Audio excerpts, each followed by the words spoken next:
Hello, I'm Bill T. Jones, Artistic Director of New York Live Arts.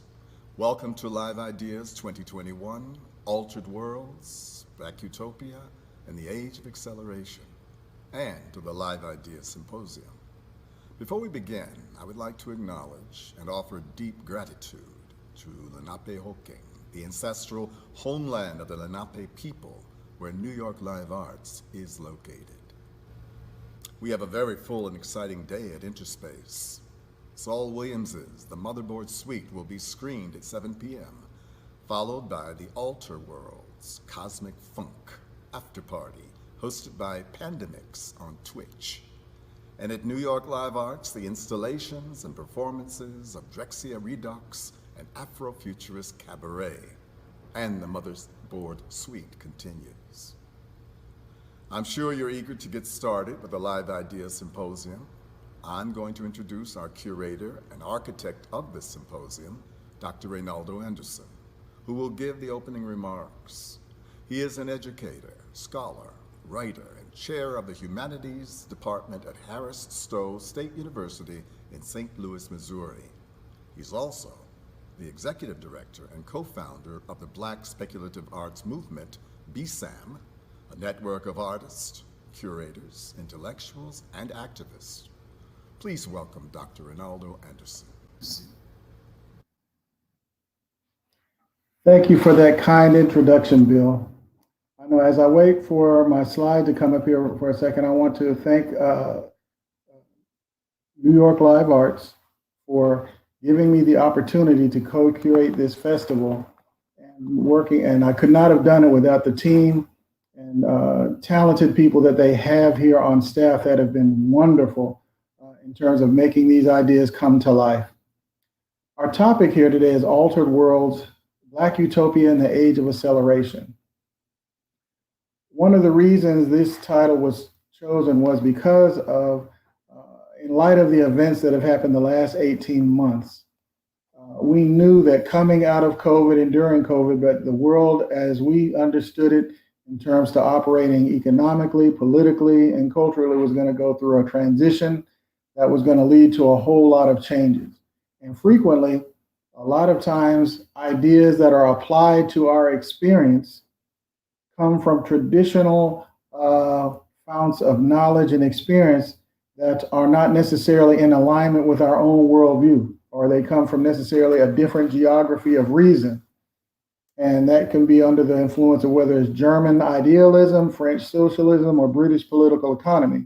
And one of the things that we're suggesting is that an alternate geography of reason has led to what we would call the moment we're in now, and then how Afrofuturism has become the high culture of the Black Atlantic and the African diaspora here in the 21st century. And if Blair could kindly shift it, there we go. One of the reasons we're arguing that Afrofuturism is the 21st century planetary high culture of the African diaspora and the continent. High culture is a culture that is generated and developed by a group of intellectuals, creatives, and artists that address issues germane to that culture. And one of those ideas, or what we're calling now second wave Afrofuturism, has manifested the last several years, ever since we've done a conference, since we developed a conference here several years ago in New York called Unveiling Visions. Next slide, please, Blair. The first panel that we're going to be introducing shortly is called New Suns Rising, the Black Speculative Arts Movement in the Not Yet. That will be moderated by Dr. Tiffany Barber. And the panelists include people like John Jennings and others who have been developing and practicing this art during COVID, developing these ideas over time. We have an exciting group there that Dr. Barber, while she's moderating, they're going to kind of share with us what have been some of their practices, what are some things that they have seen during the COVID-19 epidemic that have impacted how they develop their art. Next slide, please. Dr. Lonny Brooks and Mr. Ahmed Best are going to do a presentation on Afro-Rithms from the Future, Democratizing the Future Where Black Futures Matter.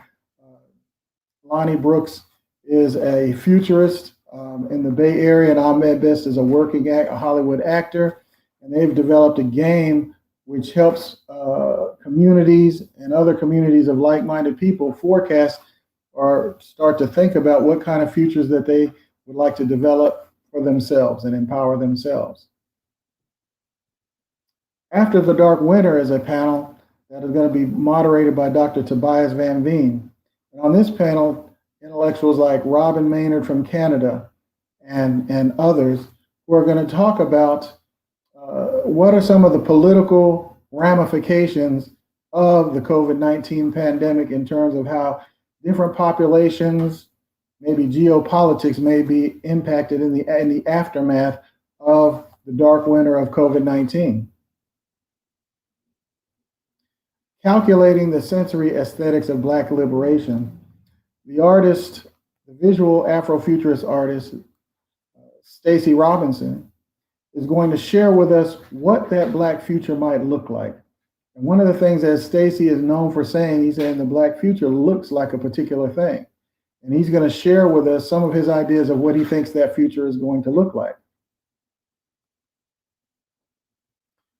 Our next presenter, following Professor Robinson, is going to be the Black Quantum Futurism, CPT, Symmetry, and Violations. And we're fortunate to have Miss Rashida Phillips, who, along with More Mother, created what is called Black Quantum Futurism, and the art that they're going to be doing as a part of a fellowship at CERN this year. And we're very excited about what that looks like in terms of Afrofuturism, Black Quantum Futurism in relation to actual hard science. And finally, we're going to have a panel entitled Where There Is a Woman, There Is Magic, forecasting the speculative vision of Black women. And I think I'm very excited that we're going to have Cherie Renee Thomas moderating that panel. And this international group of Black women intellectuals are going to share their experiences on both sides of the Atlantic of what the pandemic has done in relation to the political and cultural interest of Black women from different nationalities. So at this time, I'd like to introduce the moderator for the first panel, Dr. Tiffany Barber.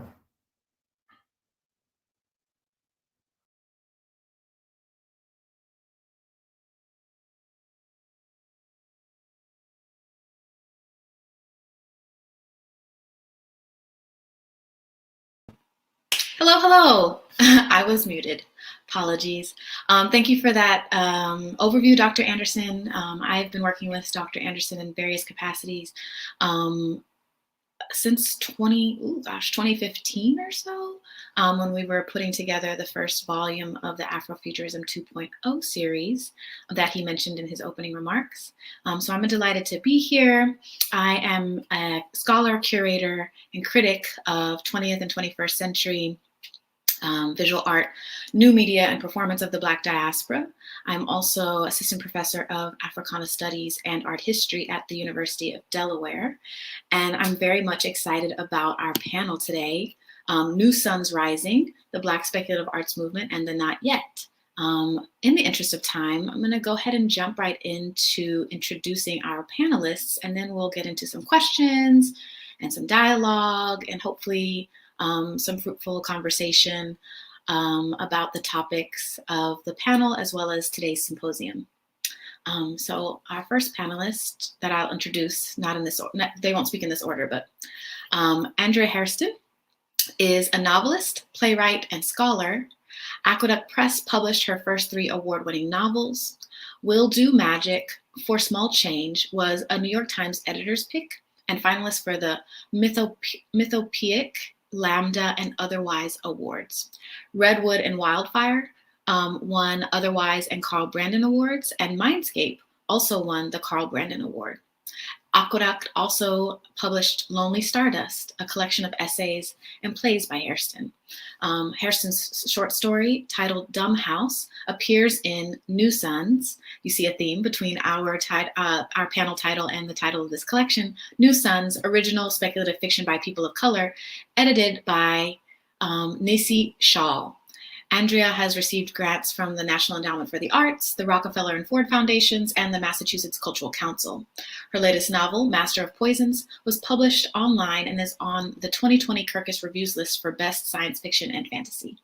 In her spare time, which is funny, Andrea is the Louise Wolfe Kahn 1931 Professor of Theater and Africana Studies at Smith College and the Artistic Director of Chrysalis Theater. Spare time indeed. When does one find time to do all of these things? And Andrea does them seamlessly. The next panelist that I'll introduce is Tasha Douge, who is a Bronx-based Haitian-infused artist, activist, and cultural vigilante. Her work activates conversations about women's empowerment, health advocacy, sexual education, social norms, identity, and Black community pride. Through conceptual art, teaching, and performance, Douge devotedly strives to empower and to forge broad understanding of the contributions of Black people, declaring that her voice is the first tool within her art arsenal. She's been featured in the New York Times, Essence Magazine, and Sugarcane Magazine. Her work has been shown at Rhode Island School of Design's Museum, the Apollo Theater, and Rush Arts Gallery in Philadelphia. Internationally, Douge has shown at the Hygiene Museum in Germany. She's an alumna of the Laundromat Project's Create Change Fellowship, Urban Bushwomen's Summer Leadership Institute, the Studio Museum of Harlem's Museum Education Program, the Caribbean Cultural Center's African Diaspora Institute's Innovative Cultural Advocacy Fellowship, and their inaugural Digital Evolution Artist Retention Program. The next panelist that I will introduce is Danilo Deluxo, a Toronto-based painter, videographer, illustrator, graphic designer, muralist, and art mentor. A product of the city, the characters depicted in Danilo's work reflect a diverse landscape of people. He has exhibited and curated several group exhibitions, and he is heavily influenced by graffiti art since his youth, and his mural work can be found across Toronto. As a visual artist and mentor, he has worked for over 10 years with various community groups such as the Remix Project and Under the Radar / The Loft. In 2011, Danilo and longtime artist friend Chris Ack launched a videography-based company named Black Iron Giants. Danilo's first solo exhibition of paintings explored the dynamic between humans and dreams, and in 2013, he had a one-man show called Black Future Month, exploring the movement of Afrofuturism, which grew into a 10-artist group exhibition the following year. Presently, he is working on pieces for a collection titled Chromescape. And last but not least, John Jennings is a professor of media and cultural studies at the University of California at Riverside. He is an interdisciplinary scholar who examines the visual culture of race in various media forms, including film, illustrated fiction, and comics and graphic novels. Jennings is also a curator, a graphic novelist, an editor, and design theorist whose research interests include visual culture of hip-hop, Afrofuturism and politics, visual literacy, horror and the ethnographic, and speculative design and its applications to visual rhetoric. Jennings is co-editor of the Eisner Award-winning collection, The Blacker the Ink, Constructions of Black Identity in Comics and Sequential Art from Rutgers University Press, and co-founder, organizer of the Schomburg Center's Black Comic Book Festival in Harlem. He is also co-founder and organizer of the MLK NorCal's Black Comics Arts Festival in San Francisco, and SoulCon, the Brown and Black Comics Expo at the Ohio State University. John and I go way back to his Buffalo days and to my days in Rochester, and have been in conversation in public and in print many times before. And the way that John's life is set up, I'm sure he knows all of our panelists in some capacity today, but I'm meeting Danilo, Andrea, and Tasha for the first time, which is very exciting because they're all amazing, and I very much look forward to our conversation. So I'm just gonna go ahead and lob the first question, and then we'll start to get into our dialogue for today. The title of our panel, as I mentioned, is New Suns Rising, the Black Speculative Arts Movement and the Not Yet. And each of you use different media to imagine new and alternative worlds. Tell us about your work and how you think of your role as an artist in the face of increasing acceleration and uncertainty.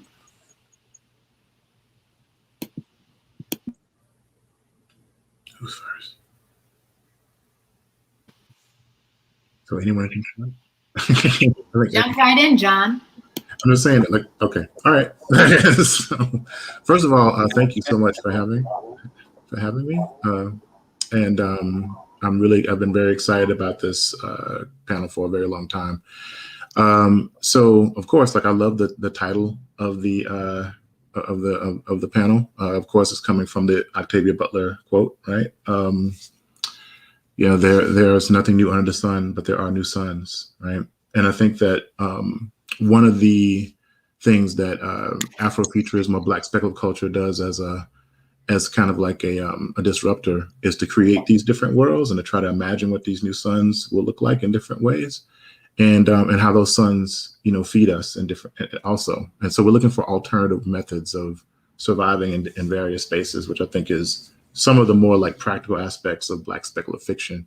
And so a lot of my work actually is around sequential art. So I'm a comic book artist, comic book editor. And so I've been, basically trying to use sequential art and graphic design and other types of applied design methods to reify, if you will, like the way that we look at Black speculation. And as an editor, I've been trying to create spaces of change in those areas. So I just recently started a new line of books with Abrams Comic Arts. As you know, Abrams is a well-known arts publisher, and we just put out a new line of books called Megascope, which comes from the W.B. Du Bois invention from his short story, The Princess Steel. And basically, I've been trying to not only put out my own work, but also create spaces where everyone can create these new worlds and these new suns in a sequential manner. And so I'm not going to go too deep into those things. We can probably unpack some of those other things. I just want to introduce myself and just get things rolling. So thank you for having me.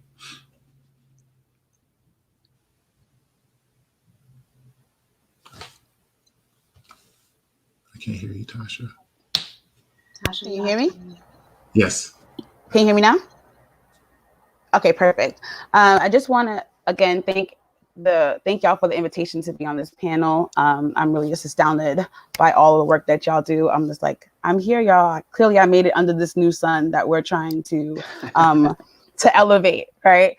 But I just want to just piggyback off of the theme of survival, right? And how art is intrinsic to that conversation, because a lot of the things that y'all imbue in your work is something that I've discovered as an artist, right? And I just entered into my artistry 6 years ago. So as a product of this education system, there's a lot of our histories that have been really not offered to me. So it's really beautiful how art has been the entry point for that. So I would just love to show a short process video of a piece that I created during COVID. That was commissioned for an institution in New York. So I'll let y'all watch that really briefly and uplift what the connection is. Stay busy, stay very busy.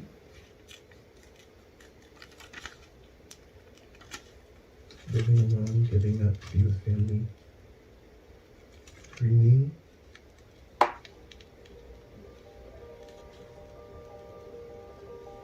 Losing track of time.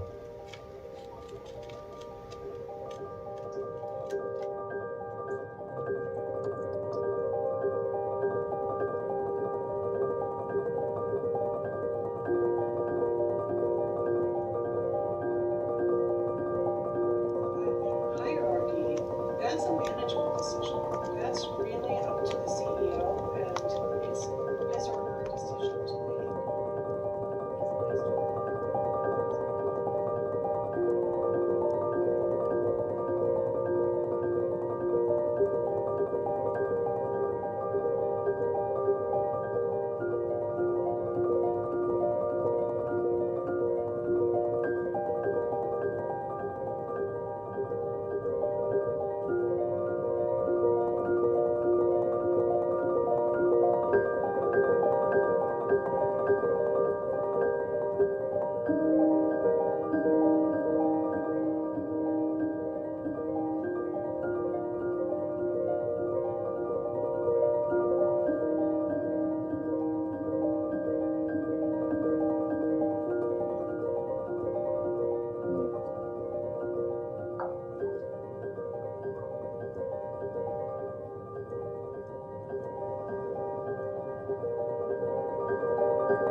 Thank you. There's like another short piece, but we can just table that for now. It's on my Instagram. But what I want to uplift is time, right? So when you ask what the role is for an artist in this moment, I feel it's in the time of acceleration is to slow down, right? I've realized that, you know, whose watch and whose clock have we been conditioned to work around and work with? And so in that piece called The Broken Hands of Time, right, I'm juxtaposing these two ideals, right? So the side with the money is like the time and the way that we've been forced to deal with it is in relation to transactions, right? And to rip ourselves from that relationship in a way that doesn't promote our own type of spiritual death is what I elevate in the other side of the lantern. So it's interesting that we're talking about these new suns. That was a lantern because I repurpose materials in my work, right? So I had this lantern and my sister was like, what the hell are you gonna do with this damn lantern? And I was like, don't worry, spirit will tell me. And then the moment came. And so to transform a light piece, right, into a conversation around time, I think it's really important because what I did in the final presentation is that the time is floating, but with our relationship to capitalism, the light is very stark and very like sterile.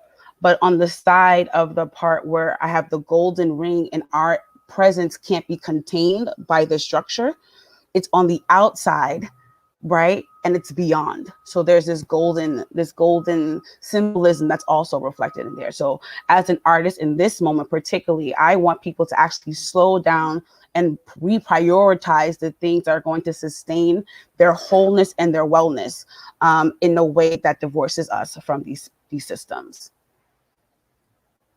Incredible. Ashe. Go ahead. I was just going to pick up on time, but you go. Yeah, I'm just going to pick up because I know you're going to drop some supersonic knowledge. So I'm just going to, and I want to go after. So, so once again, Danilo Deluxo. I'm going to just, again, riff off of what you're talking about in terms of time. I think one of the things during this acceleration is definitely as artists, as Black people, and just really the whole world, there's been time with this twin pandemic to reflect on self a lot. And with the Black Lives Matter movement that's been going on for so long, but with the murder of Floyd, there's been kind of almost like this moment of this paradigm shift, inshallah, hopefully that we will continue, and kind of like this moment of awakening. And so, like, kind of to answer this question, is like, this is a time where we've been pushing, but this is also a time where we need to see the fruits of that in the sense of changes as in managerial situations, more people of color, Black people in positions of power in the creative world, and in diverse positions. So I feel like that is one of the things that we have in this moment, and I've been seeing it. Of course, it's incremental, but I've been seeing it. One of the projects that I worked on, it started pre-COVID, but it happened during COVID. Was I was humbled to work on the new Toronto sign. So it's like right at City Hall, and it was celebrating the brilliance and boldness of Black people in Canada and in Toronto. So Blair, yo, cue that track, yo, cue the video.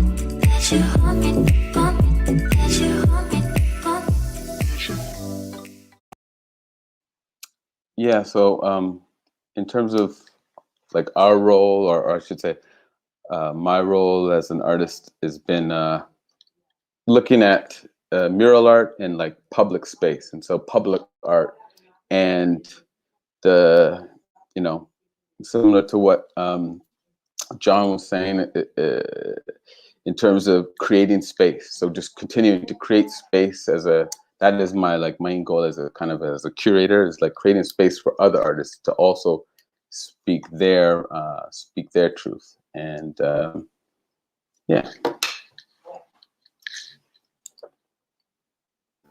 All right, wow. So I'm really honored to be here. I'm living in Nonotuck and Pecumtuck land. I feel like one of the things about time that is sacred is that the artists hold time. We hold it in our stories, in our music, in our visual art, and we hold it in our values that we, confer into the art that we make. And so I think that the whole notion of Renaissance is sort of like, the Europeans went back to the Greeks, right, in order to reach to the future. And we're going back to different ancestors. We're not going from the Greeks to the geeks. We're going to go from, Leopold Senghor, I dance with the other, therefore I am, as opposed to I think, therefore I am, right? So we're going to, sort of shift what it means to be in the world away from the sort of capitalist, imperialist, colonial settler notion that, public health is of no interest to me. It's just my personal choice, right? So that is the shift that I think Afrofuturism is, asking us to make and asking us to add to it, because we have a tradition of change. We are improvisers. And so, in the tradition of change, we must, speak and hear and feel the ancestors and pour libation to them. And then we make the new world. And so if we can't hear our ancestors, it's going to be hard to make the world, because all we're getting is the noise from the colonialists. So for me, Afrofuturism is a recovery of the ancestors as we project ourselves into the future we want instead of the one they wrote for us. Okay, so that's been my work for, I don't know, a long time. We've been all doing this a long time, but I think I'm a little older than y'all. So I've been doing it since like the 70s, along with a whole bunch of others. So Octavia Butler couldn't get published in this, as a science fiction writer when she first tried to publish her book. But now in 2020, she was on the bestseller list, okay? So the difference now is that we have shifted the frame. We put a spotlight on the ongoing work that Afrofuturists have done.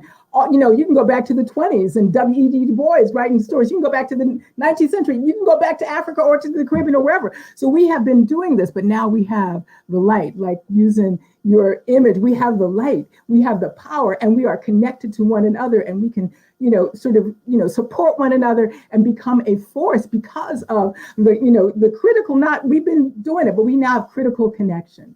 And that to me is one of the major shifts for this time. And I'm not sure acceleration is quite the word that I would use, but interconnectedness is the word that I would use. And so therefore I can, go and get my Black comics and go, yeah, whoa, and hear the music and see the art. And that feeds me, right? As opposed to, like when I was first trying to do this work, I was like, digging it up and scrambling and trying to find it. And it was there. It was there and people were helping me. But then I had a group of people come to Smith College in the, around the turn of the 21st century. Now they're all like great artists. But when they came, Nnedi Okorafor was just somebody who I said, oh, come to Smith. And along with Nala Hopkinson and with Cherie and with Nisi, and we were just sitting up on a panel talking about Black future. That was literally about 20 years ago, right? So, that's what we're doing now, but we're all interconnected. So my next project is called Archangels of Funk, and I'm looking at the code that we have been writing as, artists of funk, as well as the, artificial intelligence code that runs our lives. They can't tell Black skin when you put your hand under a soap dispenser, can't read you, right? So I'm really looking at that in my next book, like what are the codes we need to unravel in order to keep moving toward that future we want and not be stuck in the one that they wrote for us, the code they wrote for us. So that's to me why Afrofuturism is historic, is of the present, and is of, when we get there, what might be. Thank you so much for those responses, and to Andrea for highlighting this longer history of Afrofuturism and Black speculative cultural production. It's so important to know that it's not just in the last 25 years that this has emerged, that this has a much longer history and potentially 100 plus years of Black thought and cultural production attached to it. And I love all the overlaps that I heard between your different practices: survival, spirituality, interconnectedness, time, new and diverse publics. I think about all of those things in my own work, my scholarship and my curatorial work. And last year, on these topics of acceleration and uncertainty and Black futurity, I had the pleasure of curating the virtual exhibition called Curating the End of the World, which was kind of a preview for this week's Live Arts Ideas, or Live Ideas Festival. So it's really a pleasure to be here, to be moderating this conversation. And I have another question for our panelists that picks up on something that Andrea mentioned about Renaissance, right? One of the conceptual pillars of today's symposium is the idea that Reynaldo overviewed in his opening remarks about Afrofuturism having now evolved into a form of high culture. Relatedly, within Black communities, many see the art and media of our time as part of a new Black Renaissance. And I just wanted to hear you all's thoughts about this. Are we in a new Black Renaissance? Where do you all see Black art going? Yeah. Okay. Well, first of all, I'm always surprised at how everyone who's working in these spaces seems so connected through ideas and concepts, and just listen to everyone talk about like what Tasha was talking about. Like I feel like one of the most criminal things that ever happened to human beings is the lie that time is equal to money, for instance, because it's a lie. It's not. It's like time is time. It's like the most variable commodity that we have, actually, not a commodity. So yeah, the fungibility of time is something I think about a lot myself. And this idea of, the histories of Black speculation is something that I'm also very, very plugged into as well. But anyway, so this notion of like high art and low art, I think it's good that Black speculation is being seen in a high space, or is being seen by these institutional spaces as being, something that is transformative. But I think that, to me, it never mattered to me that art is art, and my whole piece is that if it moves you, if you have like a particular sense of affect that is connected to a piece of art, I think that makes it special, And so I think that it's great that these particular places are looking at Black cultural production, or like Black futures, futuristic cultural production. But I'm like, well, I think that, and for me, that this idea of an Afrofuturist space is more of it's a destination these days, because we do get into a lot of semantics about what Afrofuturism is and how it functions, and these different definitions. And I was like, well, I just want to be able to get to a Black future, which is still a very radical notion, as these days, right? The idea of getting there, So I think that art, as you said earlier too, is a form of resistance. We've always used art as a space to put our celebratory aspects, different types of ways we move through the world in our performance. And I definitely think that we are in a space where this is revolved again. Like, I think this is like a Black Renaissance, a new one. Because as you know, all of the different artistic movements have always been married to various types of political movements, right? Whether it's the new Negro movement in the Harlem Renaissance, whether it's like the Black arts movement and the Black power struggle, I just think that this particular aspect, which we're calling the Black speculative arts movement, is obviously connected to several very, very potent movements right now, including the movement for Black lives, the movement against privatized prisons, the movement to kind of save the planet that we live on too, because this is the space that we're in. So I think all of these different things have been married to a new way of looking at this work. And I think we're living in a very historical moment as well, because as Danilo was saying, there are a lot more people who are in control of these spaces too, and also there's an exciting democratization of like the tools that make these particular works as well, which is something I think is extremely exciting. So yeah, so I definitely think that we are in a very powerful moment right now across the board in multiple media, and it's transformed every media that I'm involved with, and on an educational level as well. And the other thing is, like, I feel like there's a very strong push from the academy in this area too. I literally teach 3 classes on Afrofuturism and various aspects of practice, that are on the books. These are not special topics classes. These are actually like real classes that I teach on a yearly basis. So I think that we are dealing with these high art spaces, but also think that we shouldn't forget about the people on the ground as well. You know what I'm saying? So these notions of high and low are constructs that we should probably try to eschew as much as we can.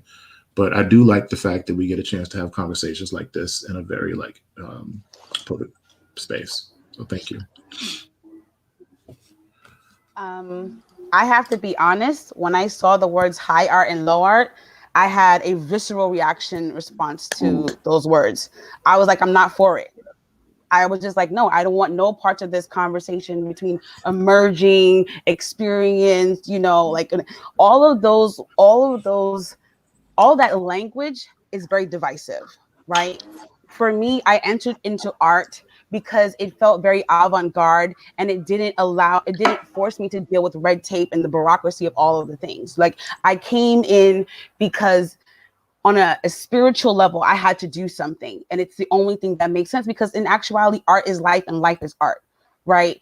And so when I start using languages like that, I'm like, where do you want to put, even when I have to describe myself as an artist, you know what I mean? Are you conceptual artist? Are you this type of artist? Who does that serve, right? Because when I think about high art, I think of this exclusivity that is not accessible to people, right? I want the things that, and the thing is, like, and also when you hear about art, like production, which is, I'm not a producer. I am a manifester. I am a conduit for conversations that have with experiential knowledge that has been imprinted on the marrow of my bones through generations of generations. So I don't have time to get, confused by this language, because it's like a distraction. The same way Toni Morrison said that racism is a distraction, this language is a distraction, and I want no parts of that, right? I just know that when spirit speaks, I need to create as the creation funnels through me. And then when I heard Renaissance, I think of Renaissance and I just think about classical modes of creating art. As someone who did not go to art school, that conversation doesn't speak to me. It's not in alignment with what I do, right? The art that I've created speaks to innate abilities that I wasn't familiar with. So my art practice is also about discovery, right? I am discovering gifts that I had within me that society would tell me don't have value, right? So for me, this moment isn't a renaissance. It is and kind of to piggyback of Andrea, like a remembering. It is a restoration. It is a revival that leads to a rebirth that divorces us from these things that have distanced us from an existence that pre-existed slavery. So I really want to purge myself of this language because it actually is traumatic. This language triggers me. It keeps me away from the work that it could have the potential to keep me away from the work that I'm supposed to do. And so the art that I create, again, is an act of resistance because I'm not participating in those worlds in that way. So yes, if you want to be in institutions that, are really spaces of conquest, you know what I mean, that don't, really honor the thing that's in the space in a particular way that speaks to an embodied experience, that's cool. So yes, I feel like we need to be in all spaces, and that's where art is most impactful. So those are the things that was coming up for me when I heard those questions. Cool.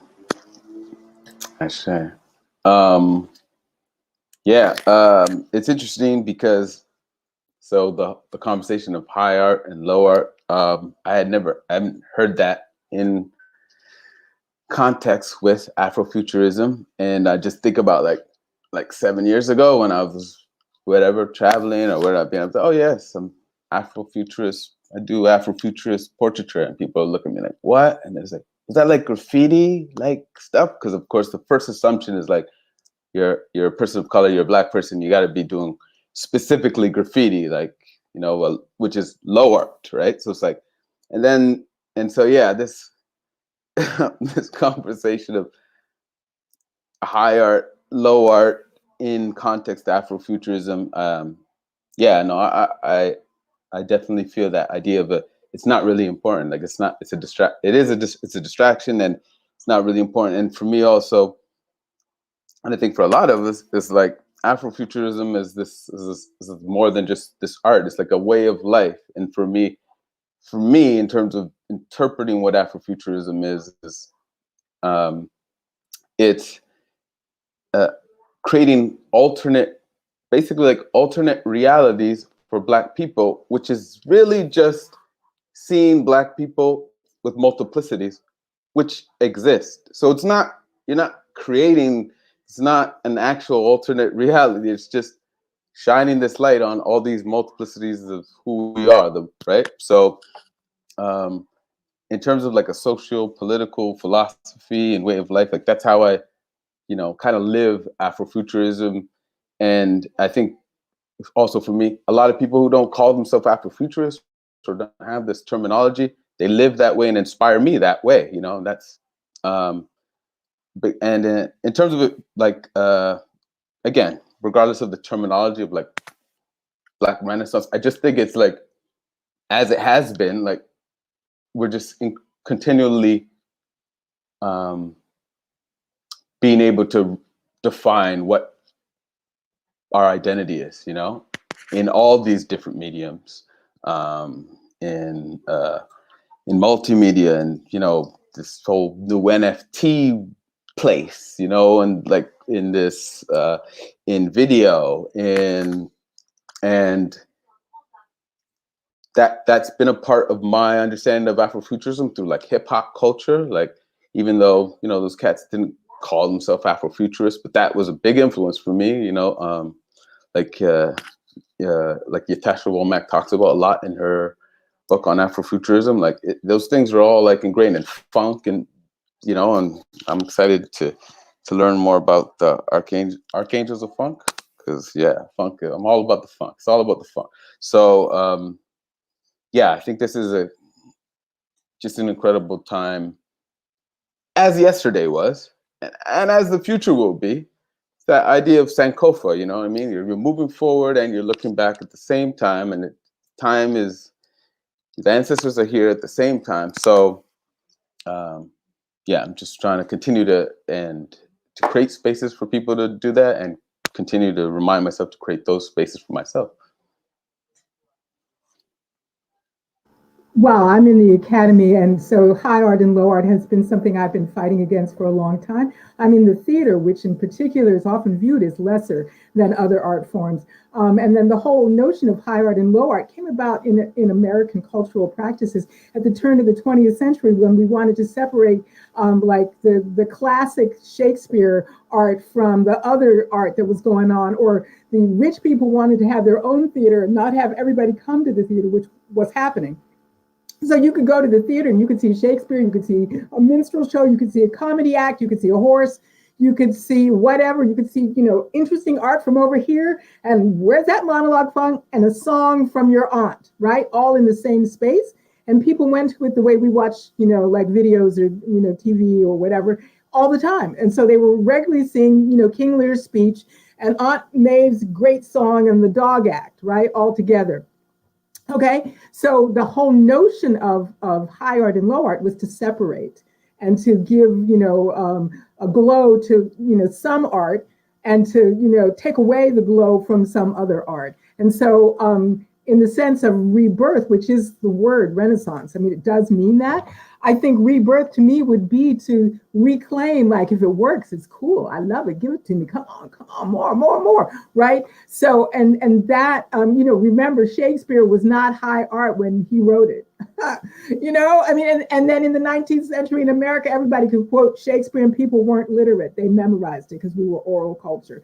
So you don't get that until the 20th century when we steal like high art from people and say, that's not your art. And then we say, that's your art. This is my world. I write the rules. So that's how I want to rephrase and reframe Afrofuturism so that the Academy should take me seriously, but doesn't get to name me, right? So, and I think that, what we have to offer to our audiences and to ourselves is like what Danilo was saying, that the world is multiple and a particular framing is only one framing. Like I can go over here and here is, the alternate in that sense world that can be inhabited. So to me, it's like the magic if. I teach a course on the magic if, and you say, what if? And then you proceed from there. And so just like John was saying, and I teach that course all the time, it's like it's full, it's crammed. Everybody wants to, go there, and I deal with shamans and shapeshifters and the whole idea that we call up our reality and we shape it and we shift it. And that, we don't have to do empire normal, right? Because, the empire, needs normal and needs to shove us all into one global construct. And it has to get rid of local. It has to take away the power of the local in order to make this empire normal. And it sucks everything up and uses it for, its singular purposes. And so that is what I think Afrofuturism is about. Like Black people saying, okay, and we've always been saying it, like, I say to people, Harriet Tubman, she was on a railroad that wasn't underground. There wasn't a railroad getting to freedom, right? I mean, that's Afrofuturism. She never been there and she didn't know how it ran and she didn't know the track was going to take. She made it up and she went along and then she brought other people on it, right? So that's the same trip that Einstein is on when he's out in the middle of nowhere going, what if an elevator was falling and I'm riding the head of a photon? What do I see? Same train, right? They're on the same train. So to me, that's what Afrofuturism is about. Those ways in which we can revision and rebirth ourselves in the world we want. Thank you all so much. Such rich responses, and I'm here for the dissociation with empire, colonialism, being sure that we're using, like what language you're using, being careful about what language we're using and what language we are adopting when it's not our own, right? These words like mastery, productivity, as Tasha was saying, are all rooted in colonialism. And we, like, people of African descent, people in the Black diaspora, we don't really operate like that. And so it's a very kind of violent experience with those systems, as Tasha was saying. So thank you all. And the Academy can be one of those places of violences. So I'm here for Andrea also being like, no, I'm going to self-determine from the inside. I really appreciate that. Do you all have any questions for each other that you want us to? I do. So one, I just want to say thank you, Andrea, for bringing up Harriet Tubman in this conversation of Afrofuturism, because I also want to uplift that Afrofuturism and Afro-nowism requires a relationship to nature, right? We can just shut it down right now if our conversation does not include a intentional relationship to nature. We can just pack it up. So really, thank you for uplifting that. She also leaned into the knowledge that she knew and what she was learning from nature in pursuit for liberation, right? So my question is about dreaming. Because I know with Danilo, I think it was your Blockhead exhibition. And I believe, Andrea, in your work of Redwood and Wildfire, there was mention of dreaming in public. What do y'all feel about dreaming how do you articulate dreams as a tool towards liberation? Because when I think about, for me particularly, I think about Bell Hooks' book, Art on the Mind, and there's a reference around the porch being this portal to liminal space, that how even at the point with small spaces, we can still tap into something beyond. And so how does that show up in your work with regard to dreaming? Yeah. Go ahead. Yeah. Cool. That's incredible that you brought up dreaming.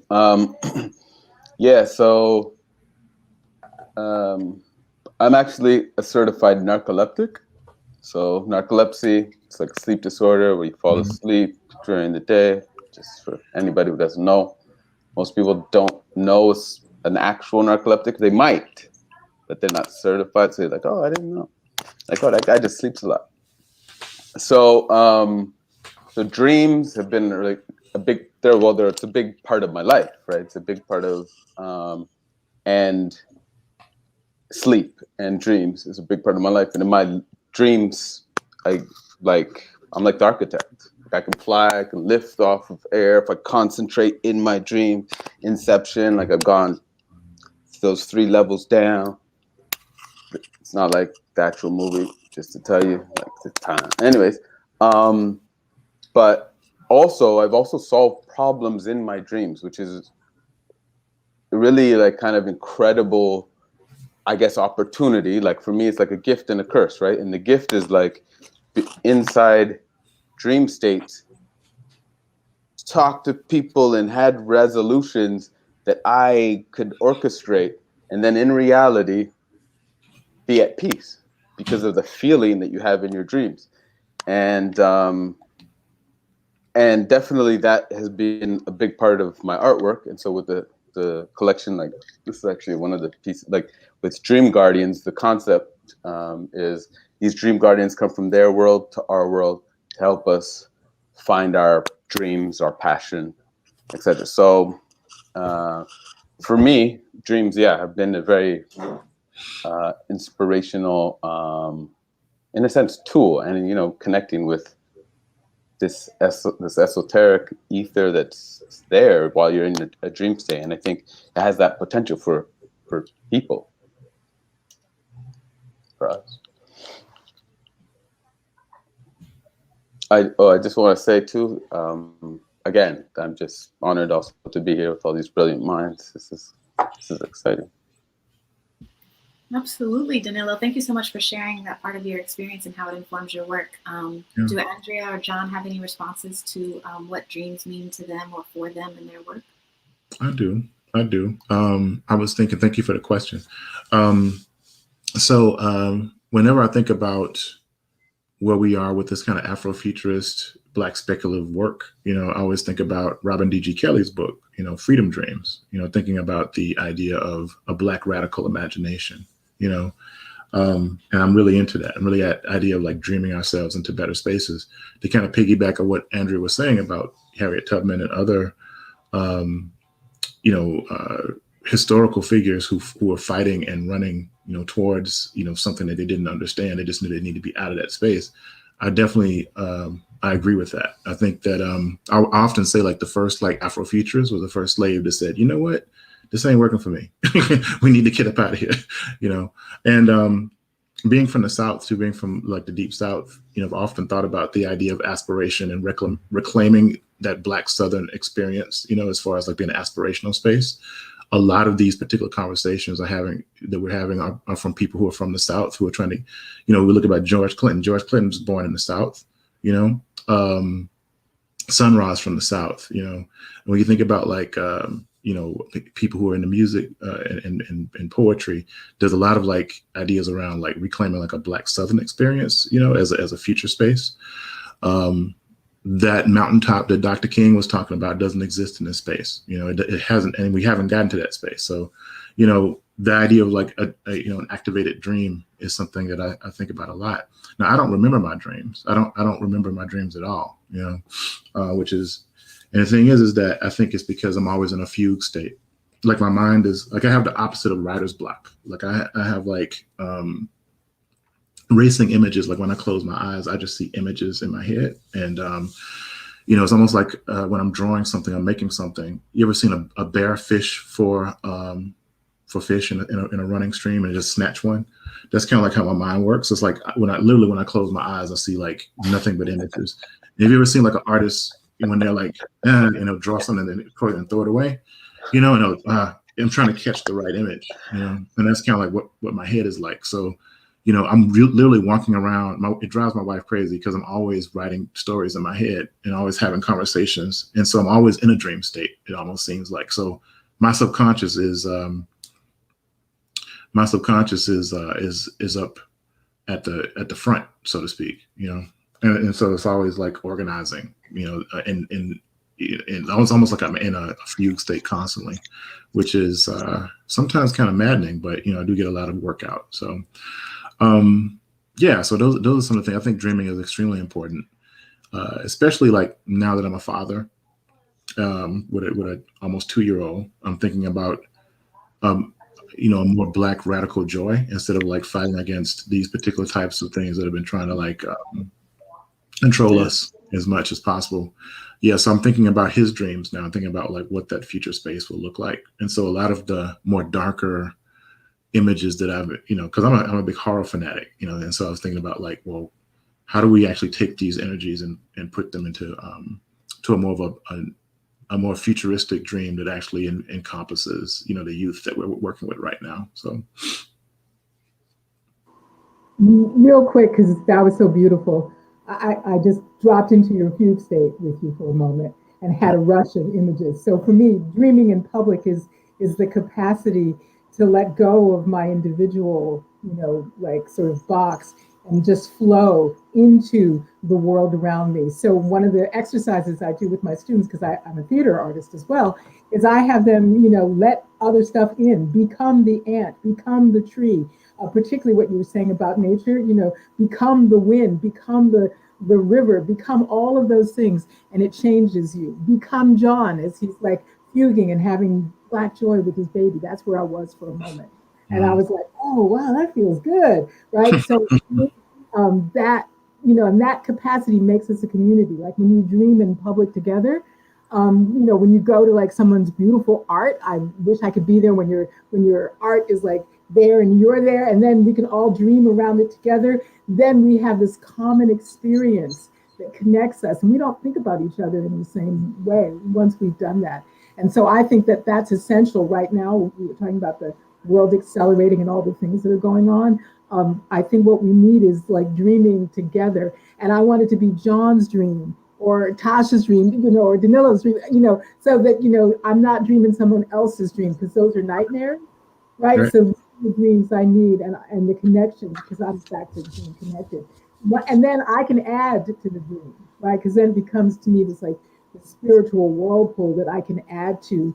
And what comes out of it, it's like the master drummer, using that bad word, master drummer. But, you know, but if you play the tama on top of a whole bunch of other drums, if they're excellent, you only have to do, and you sound amazing, right? I mean, I know this from drumming. So that's what I want. I want to be drumming with everybody. And that's what dreaming together in public does. Mm-hmm. I just love that. Thank you so much for that question, Tasha.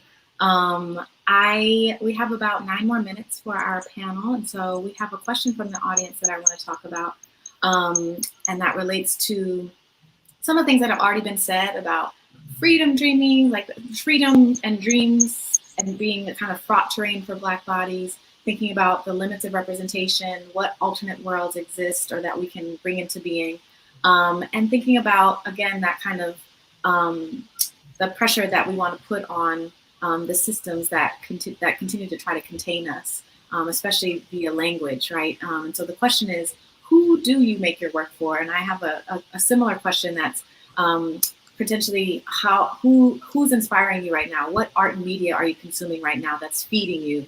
That John was saying that Afrofuturism feeds us. What's feeding you right now? So the question is, who do you make your work for? Question about audience, the gaze, take whatever you will from that. And then the second part of the question to close us out for today's panel is, what media and art are you currently consuming? What's feeding you?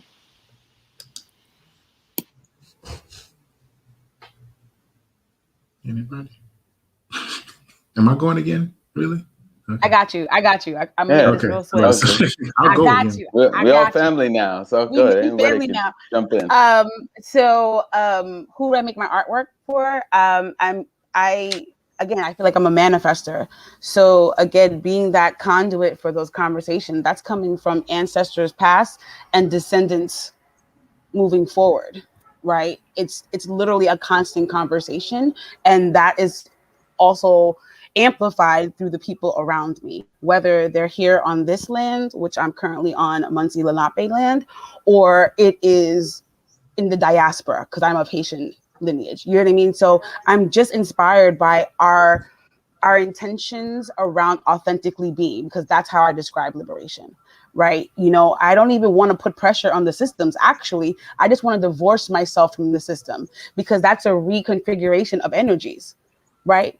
To constantly like, let me just get away from you, where I could just choose not to even participate with you, is a way to divert that's more healthy for me. So I'm inspired by people who are actually embodying that principle, right? That are just really like, okay, you there, that's cool, I'm out. I'm gonna do something different. And for those who can't get out right away, making a strategy in order to do so, because also wanting to honor the multiplicity multiplicity of places people are in this moment, right? As far as artists that are really inspiring to me, I would say Abigail DeVille, because she also does mixed media. I just really love her work. There's another artist in DC, Jessica Valores, who's doing work around Black fugitivity.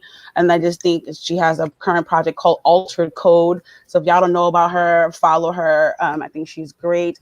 I've also come across an artist, her name is May Clemente. She's a Martinican painter. So really allowing myself to be inspired by all people, because the nuances in geography speak to another way that we show up. And so I want to make sure that I'm imbuing myself and not limiting myself to just this experience here on this land, but keeping myself open, like Andrea said, to all the information, the experiential knowledge that I can gain from people around me. Cool. Jump in. Cool. No, I feel that in terms of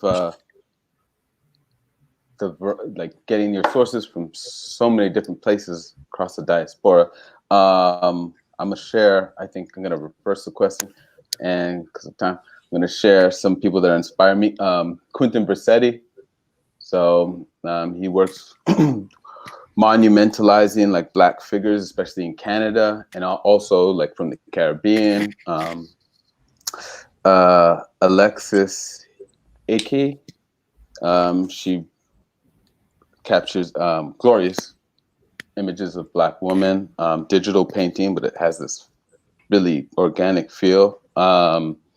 And Young Yemi, and he explores Black identity with Afrofuturistic portraits. So those are all Canadian artists. So, you know, just throwing that little, you know, Canadian, Caribbean, Canadian flavor to you guys. And in terms of who I produce my work for, I think, as you were talking about in terms of respecting the multiplicities of where people are at, I really just always feel blessed and honored to be able to be creating art and like to be doing my practice. So, and being able to do that with my voice. So like, I'm creating it for my people, Black people, for people of color, like for hip hop cats, for like, and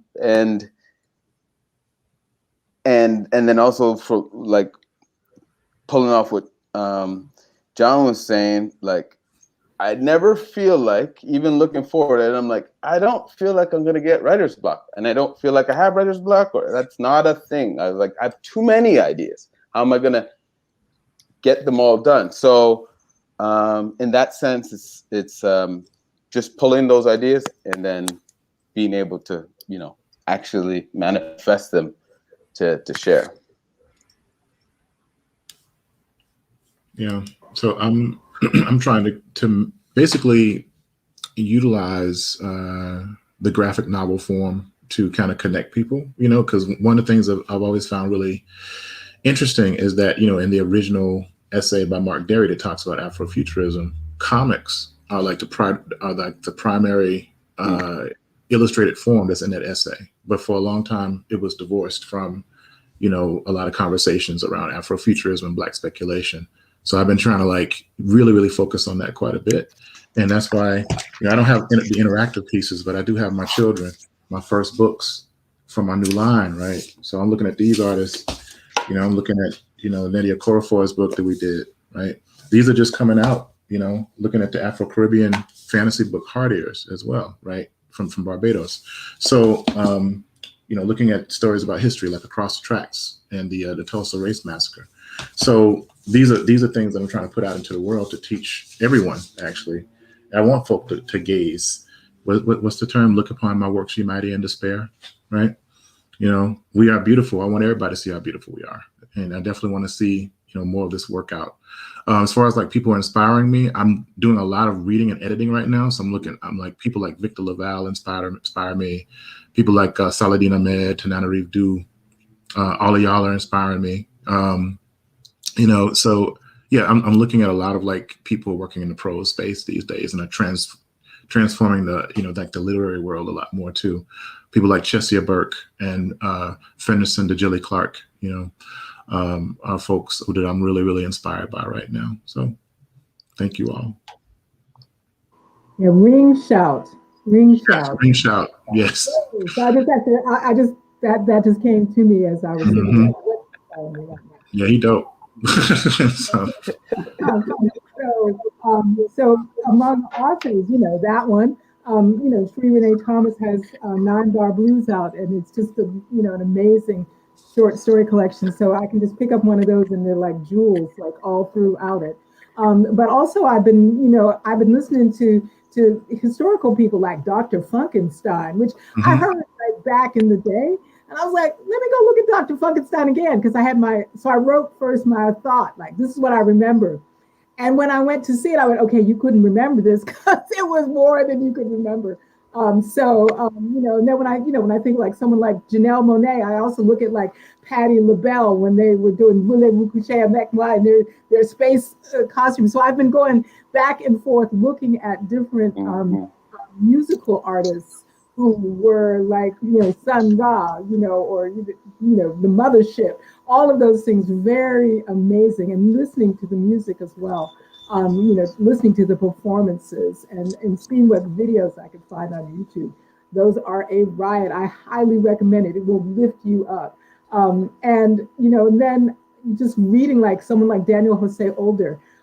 So writes everything from, young books for young people, as well as his book on the Book of Lost Souls, which is about, reclaiming again the lost soul. So that one I find particularly inspiring. And then all of the other voices that I have never been able to get enough of, that I'm getting more of now, because they're, being put out. So there's just a lot of work by indigenous artists, by other BIPOC artists, that, there was a veil, in between me and that work that, again, I had to do shoveling and hammering and digging and getting bloody fingers to find it. And now it's easier to get. So I am really excited by that. So New Sons, which is a book that Lucy Shaw edited, a whole lot of short stories from BIPOC authors from everywhere.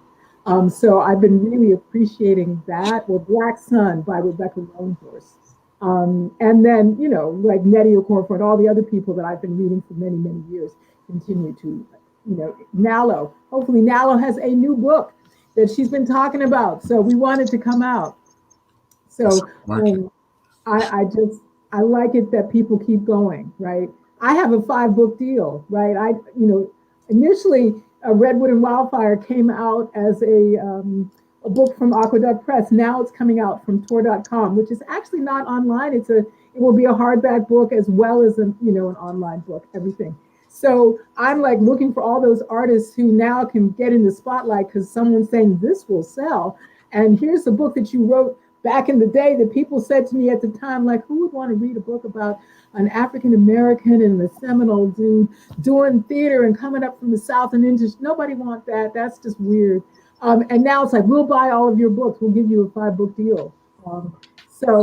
And that to me is, right, that is an inspiring thing, because I didn't change anything in the books. You know, it's the same material. I didn't have to like write another kind of story to get that to happen. So I'm really excited for all of those things that I'm seeing everywhere.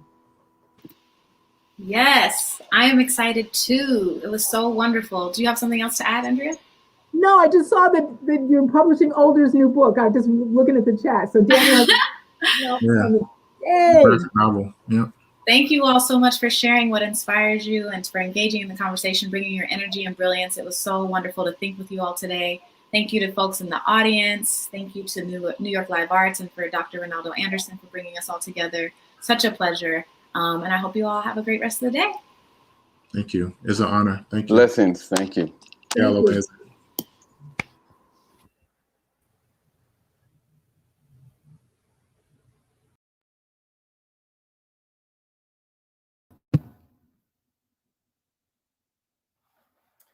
Thank you for that wonderful panel for New Sons that are starting to talk about Black speculative production in relation to some future directions that we're going to take. Now, this time, I'd like to introduce our next presentation from Dr. Lonny Brooks and Mr. Ahmed Best. Lonny Brooks is an associate professor in the Department of Communication at California State University, East Bay, where he piloted the integration of futures thinking into communication curriculum for the last 15 years, and is one of the leading voices in Afrofuturism 2.0 at the moment. He's contributed to several journals that include the Afrofuturist Podcast, co-editor for the issue When is Wakanda? Afrofuturism and Dark Speculative Futurity, and he's a local organizer, lead organizer in Oakland for the Black Speculative Arts Movement, and he's a co-creative director with Mr. Ahmed Best of the Afro-Rithms Futures Group. Now, for Mr. Ahmed Best, you might know him more in his role that you've seen him appear in Star Wars and other films as an actor, and his intellect and energy and technological acumen with the Afrofuturist Podcast has been able to enable him and Dr. Brooks to put together a unique game and a unique framework to empower communities to look at their futures. And at this time, I'd like to introduce Afro-Rithms to the Future and its creators, co-creators, Dr. Lonny Brooks and Mr. Ahmed Best.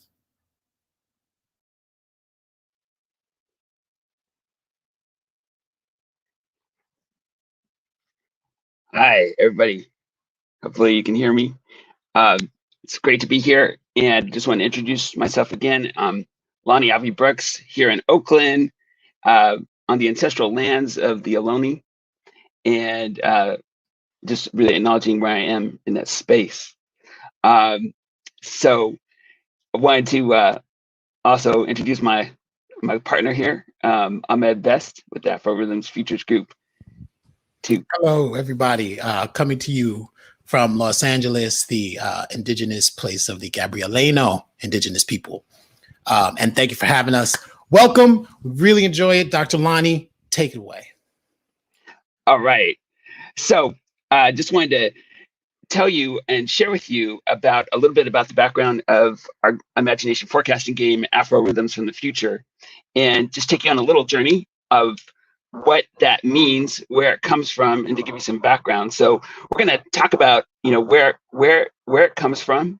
It's based, and I'm going to share my screen here. Hopefully that'll work, and you'll get to see some of what I'm talking about here too. Oops, that's I'm going to stop that for a second. But we'll come back to, let's see, another thing.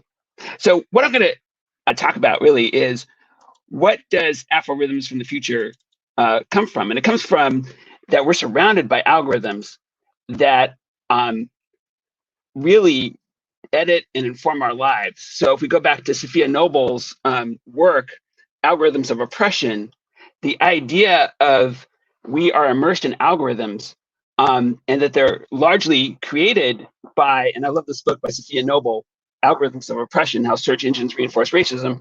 Basically, we are surrounded by algorithms that are edited, but not in our best interest, right? So we came up with this idea of having a forecasting game that really centers Afrocentric ideas and points of view. So we decided to call it Afro-Rithms from the Future, and to really see that for every algorithm you make, you need an Afro-Rhythm in place.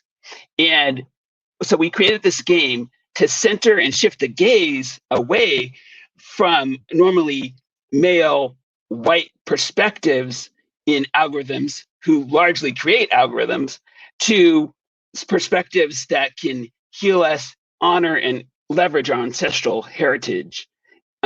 So that's where our game comes into place. And I just love the design of our logo from Alan Clark in Oakland, and the graphic design from Paula Tay, and the font from Frank Adebaye. So looking at that, the idea of Afro-Rhythms in the Future is to visualize alternative memories of the future in what we call cognitive prosthetics, limbs that we build in our mind to experience the future, to heal ourselves and to heal others. And I just love this particular portrait from Natrice Gaskins, where she just uses AI to portray these powerful leaders in our community. And in this one, Stacey Abrams. So looking at that, we want to talk about and give you an experience of Afro-Rhythms from the Future by playing a video of it. So I'm going to reshare and talk about and introduce a video of our game.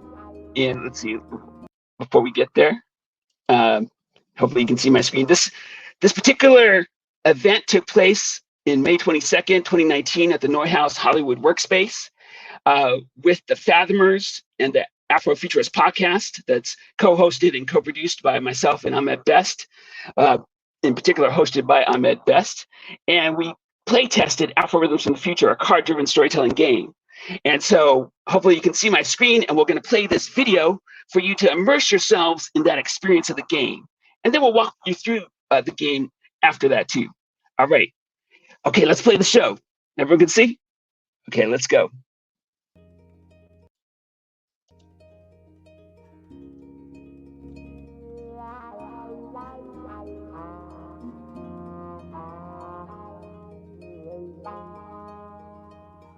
We all have agency over what the future can bring. Each of us individually can shape not only our personal future, but the future that we all live in. And the object of tonight is to get you to imagine.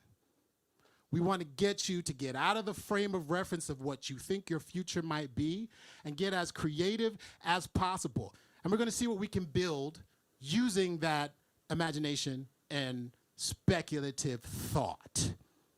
And we might come up with some cool stuff. So there are people who have tension cards. These tension cards are going to establish the parameters of our universe, and we're going to choose 2 cards. Let me see, raise your hand if you have a tension card. All right, all the way back there.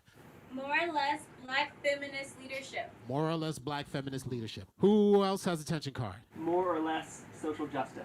More or less social justice. So now that we have the parameters of our universe, we have created 4 multiverses that we can live in, all along the spectrum of those 2 choices. So now you guys in your chairs, you have inspiration cards. All right, let me see. What is your inspiration card? Oh, I have fashion. Okay, fashion. I like this one. I like fashion. What would be an article of fashion that would give you more Black feminist leadership and more social justice? Yes. I was just thinking about the notion of the invisibility cloak, but also like to have it be reversed. Like it can make you invisible, but it could also make you more visible, amplifying like what you normally. So an amplification cloak. Go. A bodysuit. What does this bodysuit do? Takes you from any kind of harm. How about a bodysuit that repels emotional damage? Oh shit. Okay, here we go, y'all. Let's go. Let's go. So we have a bodysuit that when anything emotional tries to come and get you, it repels it. How could it be dystopian? Dictators could use it. That's How so? If you're not feeling emotional damage, then there's no consequence to society. So it feels like it could be a very negative thing to have a suit. Right. So that could be dystopian. Okay, I need another inspiration, another object. Inspiration, queer liberation. Queer liberation. Object. Who has an object? Object. Here. Buttons. You can press the button to change your gender. A gender shifting button. Who's with that? Yeah. The button should be more like you're more on a spectrum. It's more fluid. Yeah, I think we're like post-binary. It's not binary. So what if the button is just like, it just regulates you through your queer liberation? It's a dial. It's not a button, it's a dial, right? Research has shown that we can create alternative memories that heal trauma. And how do we heal the trauma of 400 years of oppression? How do we heal any personal trauma that we've had individually, collectively? And how do we create alternative memories of the future that pull us in and create resiliency for everybody? So we see this game as potentially available in schools, colleges. I played it with my students. I like playing it with students also because, especially your students of your Afrofuturism course, they want to be creating their own cards and their own ideas that they're putting into the game. So it's not just using what we've given them, but adding to it. Let it become a democracy of the future for everyone, available to everyone.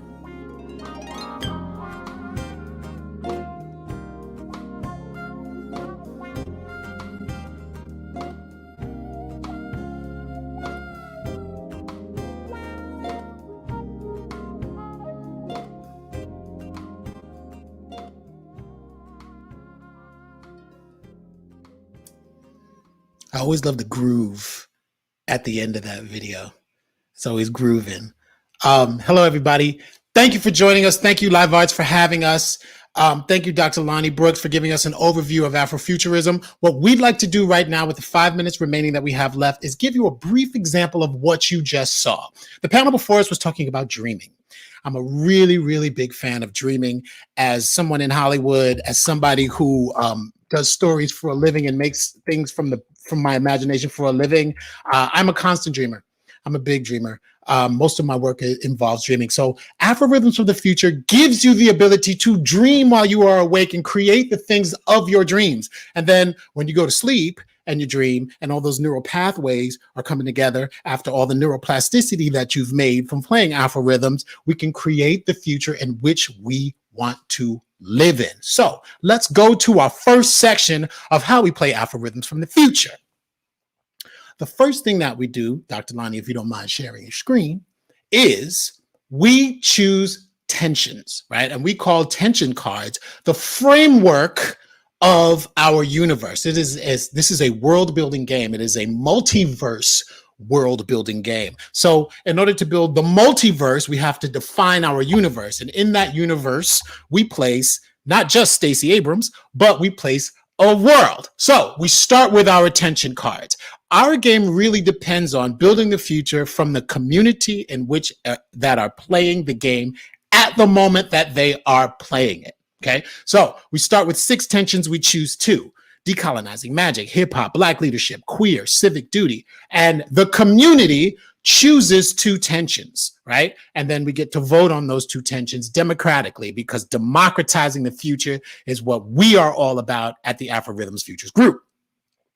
Once we choose those 2 tensions, right, we put them along what we call decolonizing, Black leadership are the 2 tensions for this representation right now. We put those along the Kalunga lines. What are the Kalunga lines, Dr. Brooks?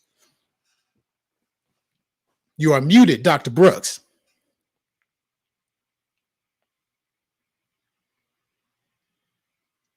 The Kalunga lines come from the Congo cosmogram, which is a journey through life from the Congo people.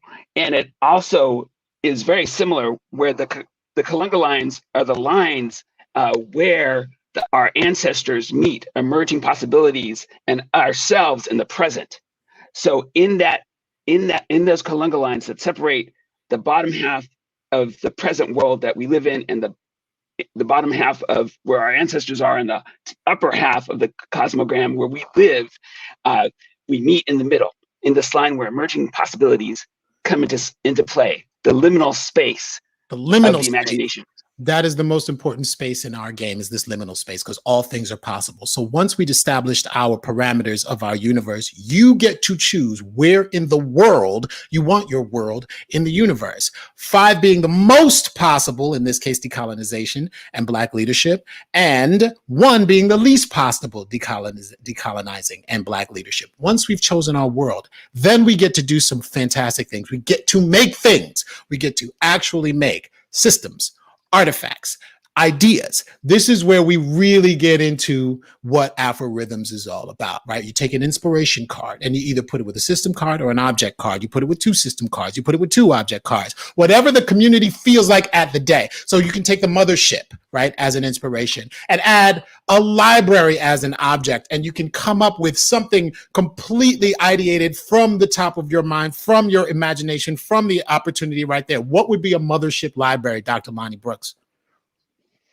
Mothership library. Well, and I have to give you credit for this too, because it's this.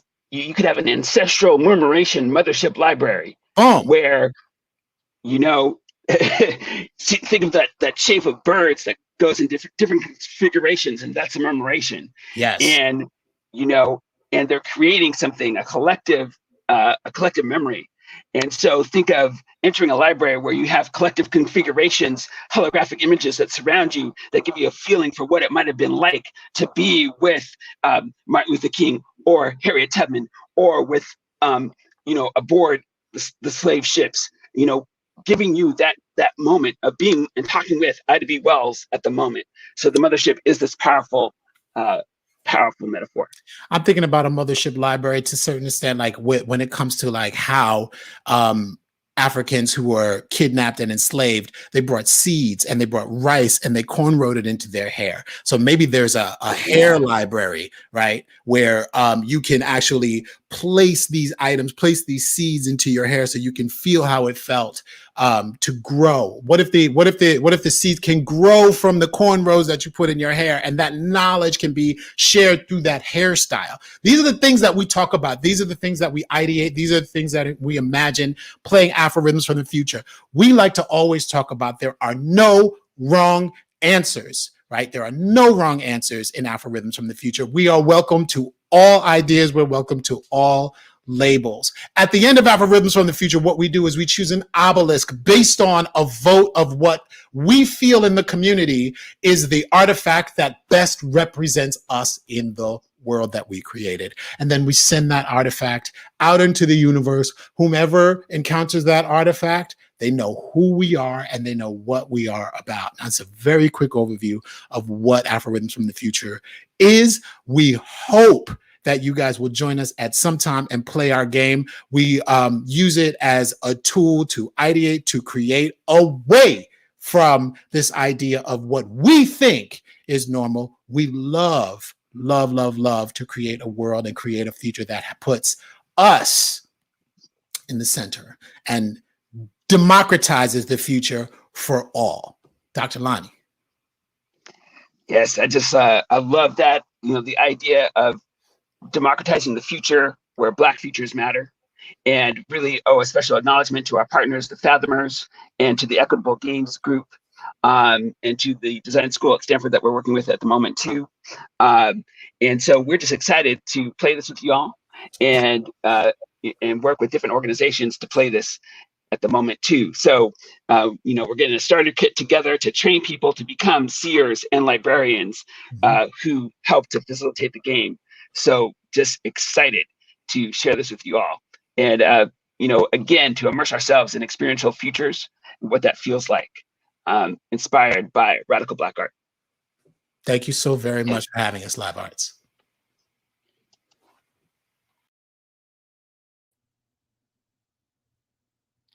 Thank you for that wonderful presentation, Dr. Brooks and Mr. Best.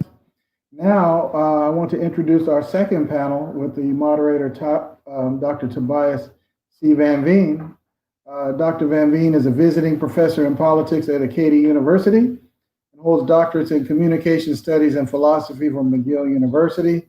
His research addresses philosophy of race, sound, and technology and critical media studies, and he's published widely on the topic of Afrofuturism, post-humanism, and electronic dance music cultures. He's a co-editor with Dr. Brooks on the Afrofuturist Studies and Speculative Art series at Lexington. He is also a co-editor with Reynaldo Anderson of the Black Lives, Black Politics, Black Futures special issue of Topia, the Canadian Journal of Cultural Studies. And he's edited several other important collections in relation to Afrofuturism. He hosts the Other Planes Afrofuturism podcast on creative disturbances and DJs Cosmic House and Techno also. I'm very excited about this panel. Dr. Van Veen and the people that he's about to introduce are going to be dealing with post-COVID or following the dark winter. What do we think, or what do they think is going to happen? And at this time, I'd like to turn it over to Tobias C. Van Veen.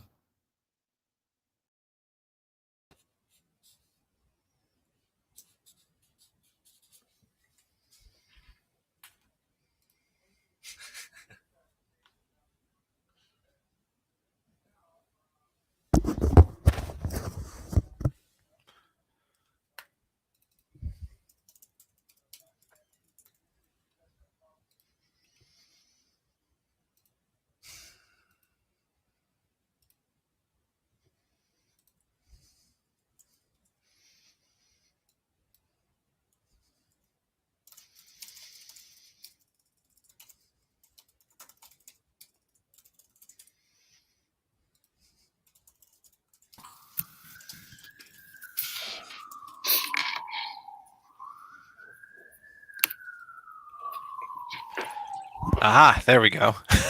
Excellent. I now see you all. Welcome, everyone, to After the Dark Winter panel. I'm very pleased to be here. Indeed, my name is Dr. Tobias C. Van Veen. I assume you all can hear me, and I can now see you all, which is great. Couple words briefly to introduce this panel and myself. I'm speaking to you from the unceded territories of the Squamish and Lillooet nations off the Salish Sea on Turtle Island, which is another way of saying Whistler, BC, Canada. And this is a statement that we've been saying in Canada for a while as part of decolonization and reconciliation here. It's a statement that has become somewhat tokenistic unless coupled with a radical and very real decolonial politics of returning land and resources to Indigenous inhabitants, coupled with reparations for the descendants of Africans, conscripted Africans who built this white supremacist settler state. So I also feel this statement needs to be coupled with an actual politics and not just the signifiers. A little bit about me very briefly. Why am I here? Why am I one of the white guys on the panel? Hey, Andrew. Because you're my friend. That's it. That's all it comes down to. I currently have no academic affiliation. I'm a radical abolitionist and thus a perennial sessional.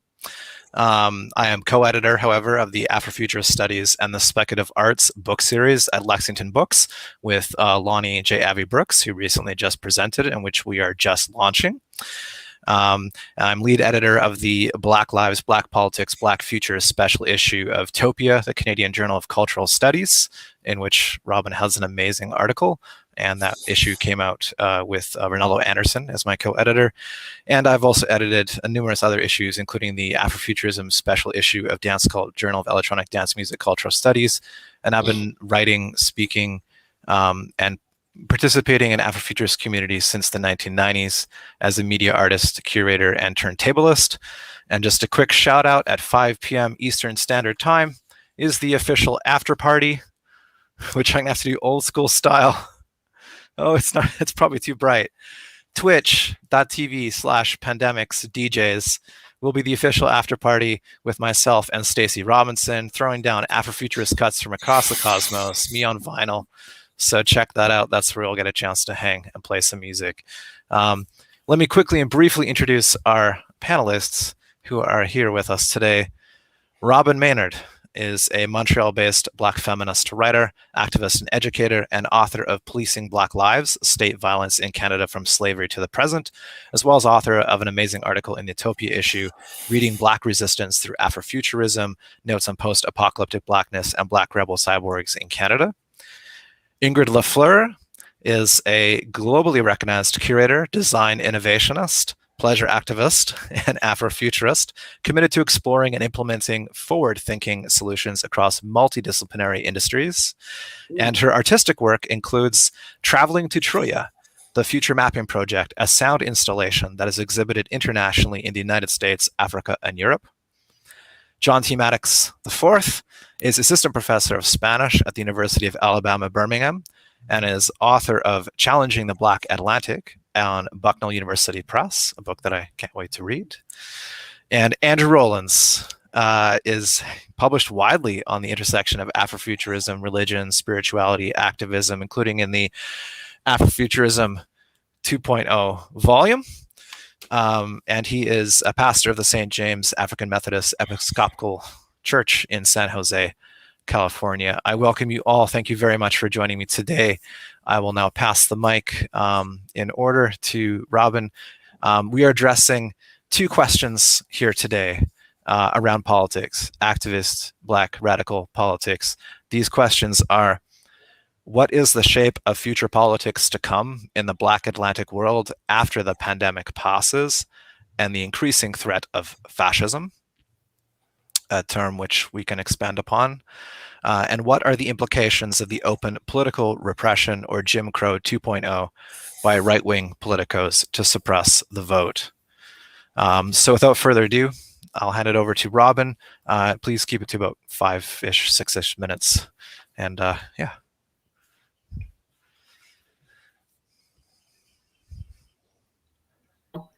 Hang on, my mic is muted. Can you hear me now? Okay, great. I'm here from Toronto, Toronto, which is the traditional territory of many nations, including the unceded territory of the Mississaugas of the Credit, the Anishinaabe, the Chippewa, the Haudenosaunee, and the Wendat peoples, and is now home to many diverse First Nations and Inuit and Métis people.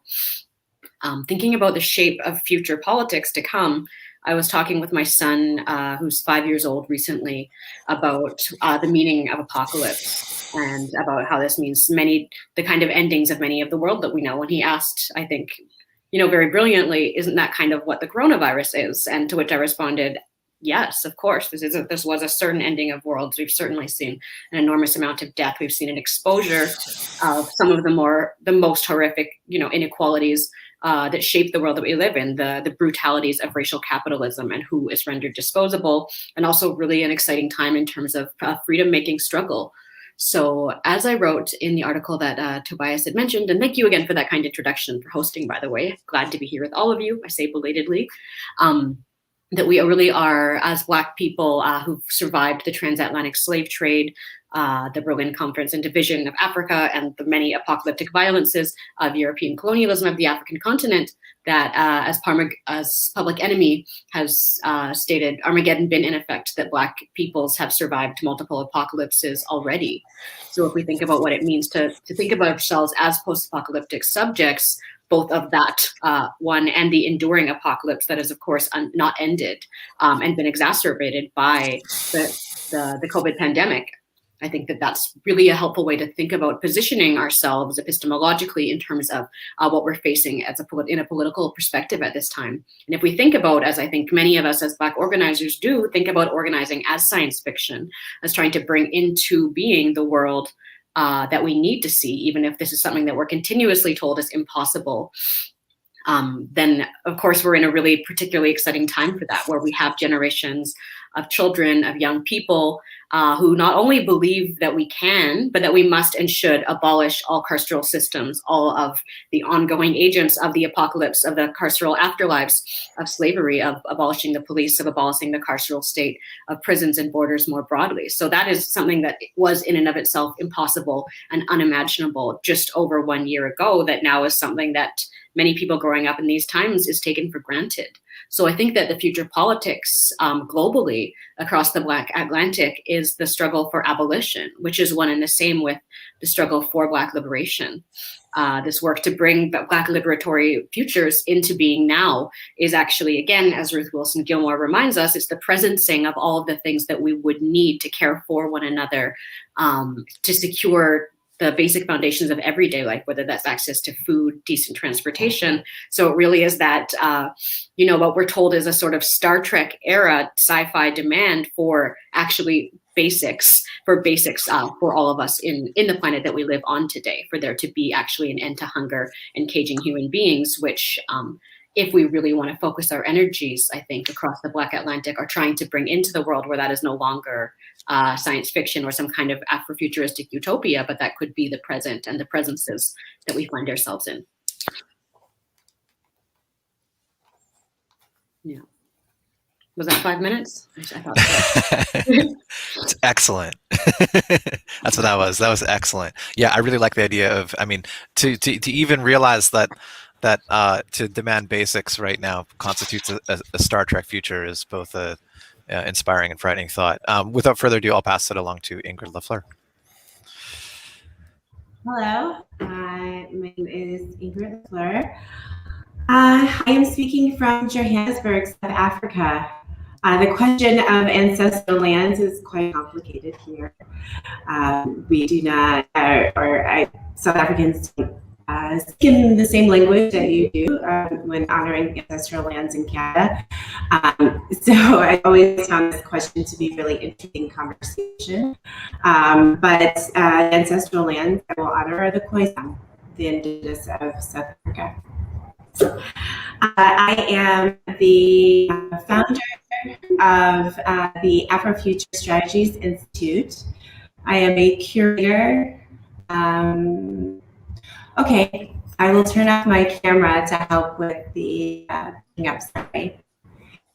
So I am the founder of the Afrofuturist Strategies Institute, and I'm a curator, as you mentioned, an activist as well.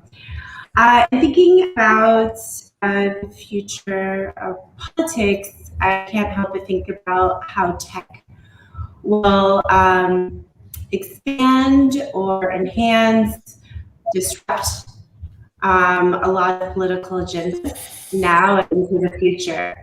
So we can see that example.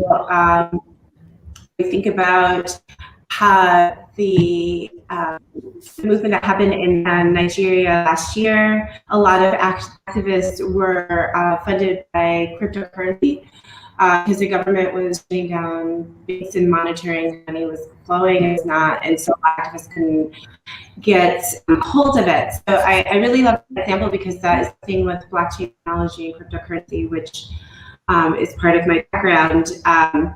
I've always thought about how activists can use these emerging technologies to further their agenda and to also safeguard Black futures. Along with that comes the ability to return back to a cooperative economic base, which creates the security that is necessary in order for us to advocate to do any work possible. As Robin was mentioning, resources are necessary. And so I really like how our technology is growing and it's evolving, where people are having access to it or understanding the market. And so I think with more accessibility, we'll see ways how we can in fact communicate and support each other in our agendas politically.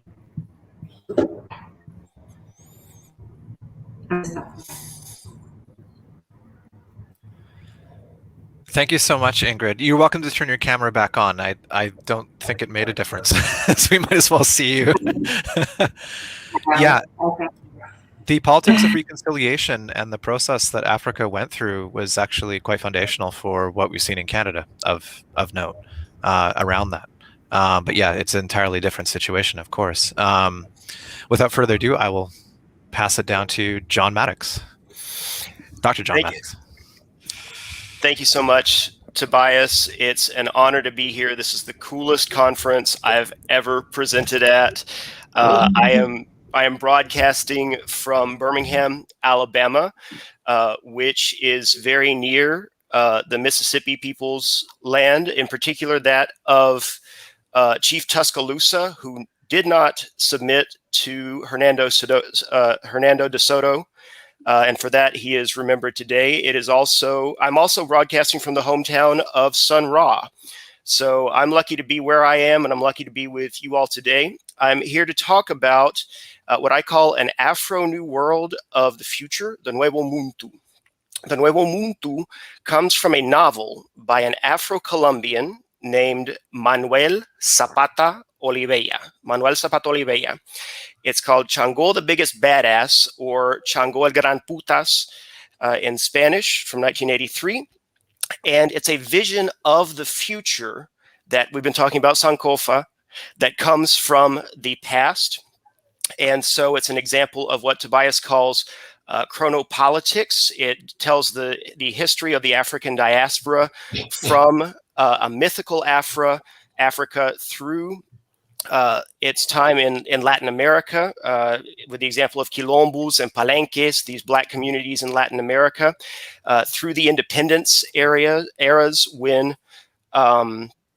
black leaders in Haiti and throughout the Americas fought for freedom for all, who fought for freedom for the indigenous, and continues in the United States, which begins in the era of enslavement and continues through the late 1960s with an avatar of Birmingham native Angela Davis called Agni Brown. I'm going to talk about the Nuevo Mundo, which is a term that's rarely mentioned in the novel, but that it describes. Here's a couple of points I want to hit in my time here. So it's an example of chronopolitics, of people revisiting the history for political goals, with political goals in mind. It's also an example of Black liberation theology. Manuel Zapata Oliveira was a folklorist and an initiate in Yoruba-based religions. And so in addition to historical characters in the novel, you also draw on the ancestors, deified ancestors that give you their life force, and that draws on the orishas, such as Chango himself, who is a deified king. You could see it as an example of Afro-hybridity. My term, the term that Manuel Zapata Oliveira uses, is mestizaje. This is an empowering mestizaje, a combination of races and cultures with the African diaspora at the center, because the language of this text puts the African diaspora at its center. The word muntu, en Nuevo Mundo, means man, and man represents humanity. And I'm going to talk a little bit more about why I picked that gendered term. So the Nuevo Mundo is the new world, Nuevo Mundo in Spanish, Novo Mundo in Portuguese. So there's all this play on the languages that he works with, because he includes Brazil. But you could say that he's also riffing on the notion of what was once called the New Negro movement, what we tend to call today the Harlem Renaissance, because he was deeply inspired by Langston Hughes. And he actually went on a pilgrimage from Colombia to Harlem to meet and stay with and be mentored by Langston Hughes. He was also inspired by Che Guevara and the notion of the hombre nuevo, the new man or the new human that will live in this utopia where all are equal in the society that we're going to build together. And again, the notion here is to create a just new world that is led by the African diaspora. And we've already started the conversation about apocalypse, so I won't delay you all with that. It's a model of diaspora that's bigger than the Black Atlantic. It speaks the languages of most Black people in the diaspora. Outside of Africa, most of the diaspora, by far, is in Latin America. It includes all of the Americas. It includes women from the 1500s to now, particularly in the role of motherhood. You've got the powerful goddess Yemaya. You've got queer spirits from the get-go, and you've got a jubilee or a vision of the future that is actually inspired by African peoples. And so I don't have a lot of time to get into how this connects with Chicano futurism, or what I would call Latinx futurism today, and with the Afrofuturisms of Brazil. But there are definite connections that I draw in my book called Challenging the Black Atlantic, which is available now through Bucknell University Press. So again, the idea I want to present is Manuel Zapata Oliveira's Nuevo Mundo. And my name is John Maddox, and I'm just grateful to be able to share with you all today. Thank you so much. Beautiful. Thank you, John. Looking forward to picking up on some of this in the conversation. Without further ado, let's please pass it over to Andrew Rollins. Hello, Tobias. It's so good to be here with this panel. And let me inform you, Tobias, I'm no longer in the Silicon Valley pastoring at St. James. My bishop, in his godly judgment, decided to move me from California to Kansas. And as an obedient servant, I moved to Kansas. I'm here in Junction City, Kansas. It's a community about 120 miles west of Kansas City, right here by Fort Riley, Kansas, the ancestral home of the Kaw people. Interestingly, I'm in a place where you see the history of Black slaves, the white settlers, and the indigenous people intersect. For this is the place where the Buffalo Soldiers were also stationed. About 2 blocks from my church, there's a statue up with a Buffalo Soldier. And so we see the Buffalo Soldiers, the descendants of the indigenous people, the Kaw people, and descendants of white settlers. And we're all trying to live here in peace and harmony together, in spite of many of them flying Trump flags. Anyway, let me just share a few ideas I have. And I'm going to be speaking as part of the Black Atlantic, but from the perspective of an African American in the United States. We're living in a time here in the United States where we have a real fascist movement. We got to really understand the significance of January the 6th. This rebellion that was incited by the President Trump and leaders of the Republican Party, it was excited because the Republican Party has become an authoritarian, white supremacist, neo-fascist party, where most of its members believe in the big lie that Trump won the 2020 presidential election and Biden is an illegitimate president. And because of that big lie, these people stormed the Capitol of the United States and engaged in an act of trying to seize the American government, the United States government. Now, that might have been the first, but I don't think that's the last time this group is going to try to attempt to seize power. Therefore, I got some recommendations today. I'm a warrior priest. I'm a pastor, but I'm a warrior priest. My model of ministry comes from the good preacher Denmark Vesey. But I think we're going to have to approach this situation in a layered approach. Plan A, we've got to really get out to vote for the 2022 and 2024 elections.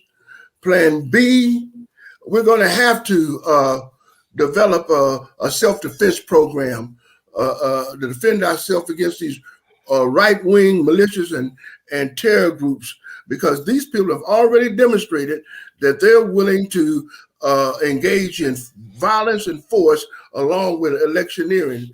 And Plan C, in case the fascists do take over this government and set up an authoritarian regime, we should be prepared to fight against tyranny.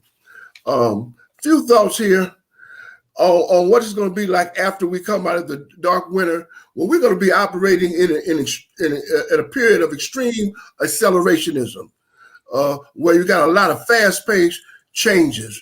I think some say that in the next 10 years, it'll be 50 years worth of change. And then there are those who even believe it could be 100 years worth of change in 10 years. So we got to be able to handle this speed of change. Change in science and technology, change in culture, change in politics and government, change in the economy, business, medicine, and education. We're quickly heading to a brave new world. Now, to make it in this brave new world, Black Americans must be Pan-African oriented. We have to work at uniting and developing the motherland. African Americans need a base out of this country. The USA cannot be trusted to treat us right, considering the history of how we have been treated in this country: slavery, Jim Crow, segregation, white racist terror, and now Trumpism. The Black Atlantic must be knit together for our safety and our empowerment. We are opposed by an international power structure. Therefore, this situation demands a Black international. We must be prepared to even face transhumanism. This is the era of the super soldier that has been scientifically enhanced. It will take superheroes to win the war of liberation.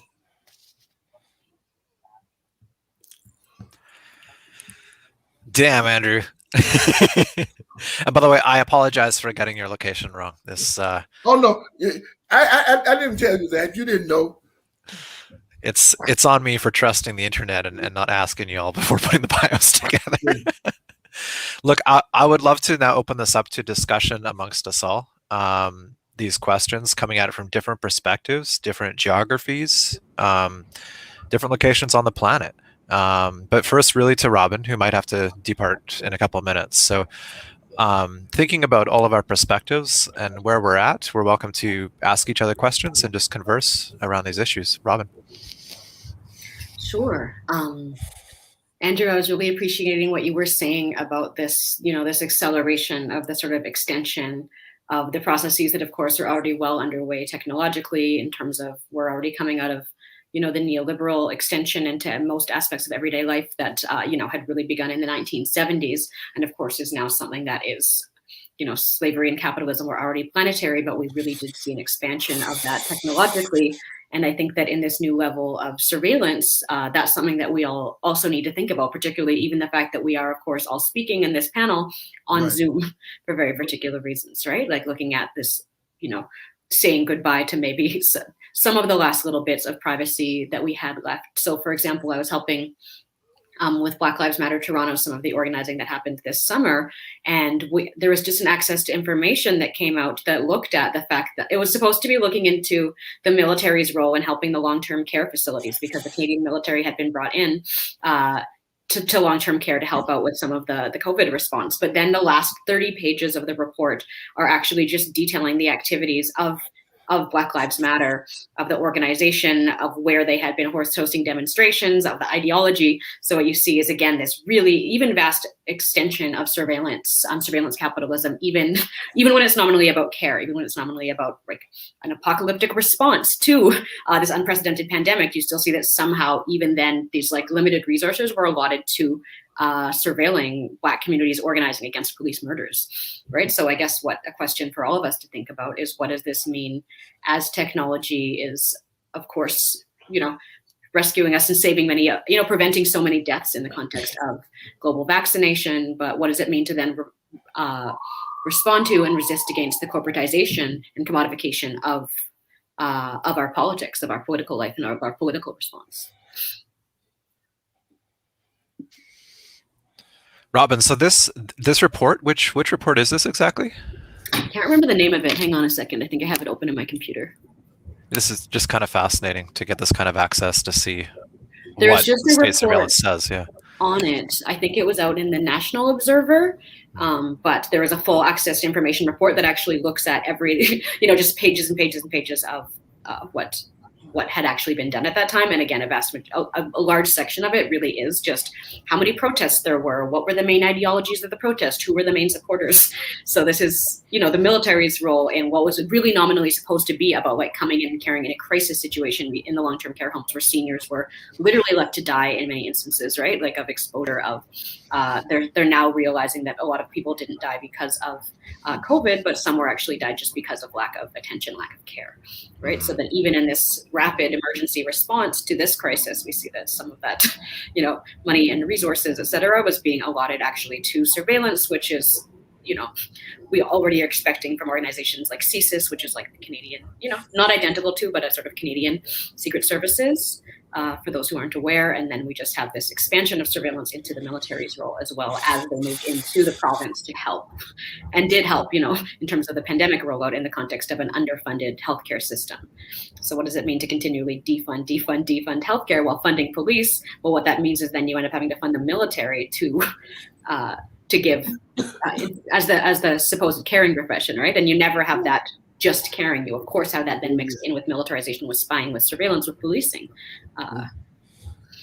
So I think it really just gives us one small example to think more broadly about what it means, about really what we're up against at this time. I think we need to think translocally. I think we need to look to what's happening in Latin America.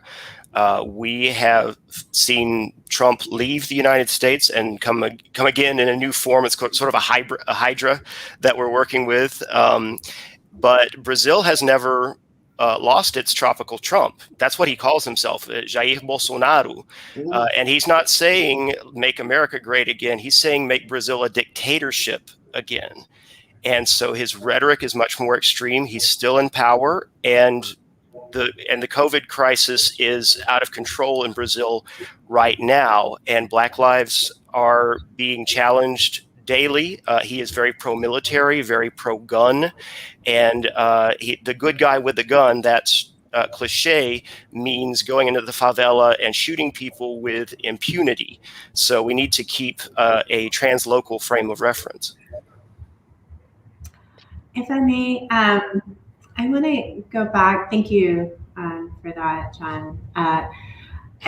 If I want to go back to what Andrew stated about Black America creating a stronger relationship with Africa, Africa is the future is one of the reasons why I'm here and I'm based here. And I think the opportunity is really exciting, especially when we're faced with a statistic that Black Americans' median income will be 0 by 2053. So we definitely need Africa. What I do want to be careful about is taking on some of the colonial agenda as we enter Africa or engage Africa, or some of the Western perspectives or ideas and in our approach to decolonization may show up differently here on the continent because it's culturally different, and because of language, there's a different perspective on things in life, right? So, just a little pushback on, develop the word developing and development, it's like developing for who, for what, for how, what would that look like? And that's always based on the Western imagination and what we think is necessary. There is an opportunity to start with Africa and not the West, and to really engage deeper as they engage. Many Africans are returning back to their traditions. They were disconnected. They're returning back to spiritual practices, and ancestral connections are becoming deeper. So what does that look like in terms of how we're envisioning our futures as Africa and the African diaspora as a collective, and starting from a different place? Because I think in our imagination, we're constantly starting from the West and what we want to perceive, and especially as a Black American, it's wrapped up in nostalgia, and we're romanticizing things without really having a deeper understanding of what Africa could really offer, and it's not a perfect place. But what we are seeing this really interesting trend of more Black Americans who are like, I don't have to stay in the United States. So that right there, I have no idea really what that could look like and mean if more Black Americans are choosing to live outside of the United States. But we're seeing more and more of that. And it was happening pre-COVID. It was ramping up very strong. The pandemic hit. Some people decided to stay abroad. Some people went home. But I really think that once travel ramps up again, we're going to see a lot of Black Americans deciding not to feel like they have to endure this oppressive state and that there are other places, that doesn't mean that you're going to never deal with colonial shit and oppression. It just means it comes up differently. And I think that that's really important for our healing and evolution as Black-bodied people. Africa does kind of offer that, and that's going to be in a more energetic way than anything else. Its politics is not the best, you know. Nobody's politics are great, no country. But you know, there's a lot of potential simply because as a Black American being here, I don't have to deal with the energy, the weight that really does kind of cause us depression to stop it. It really affects our mental health. And so here, there's space. You can breathe. You can finally think over and beyond trying to tackle and survive in the moment in the United States. Well, you know, I wanted to say this, that I'm a spiritual man, and I look at things from a spiritual perspective, and I very much appreciate my African heritage, my African roots. Probably here in America, my deepest roots that are African come from my great-grandfather that was from New Orleans. So, but I'm also one who deals in the real politique. I just can't fantasize. Now, there's no place in the world, even in Africa, where we have a people or a nation state that's strong enough to stop the NATO powers from kicking in the door and doing like they please. Now, until we get to the point where we have the type of military that can protect us from the awesome military might, not only of the Western world, but now you have military might in the Eastern world, the Black world is in a squeeze play from the Far East and the West.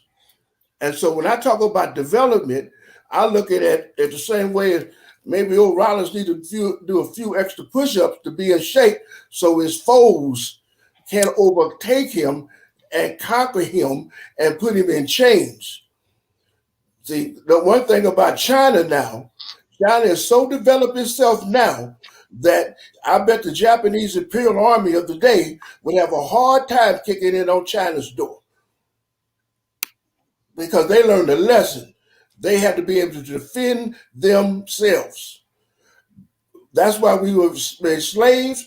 That's why we still suffered under neocolonialism, because of their international intelligence agencies that are still assassinating our leaders at will. We can't even defend our leaders. I started counting how many Black leaders throughout the world that have been assassinated the last 50 years. And no one has been taken to justice for this. And the only way we're going to be able to bring them to justice, we're going to have some armed might. So that's the kind of development. And then we need economic might. Economic means we have to compete in this world for our very survival.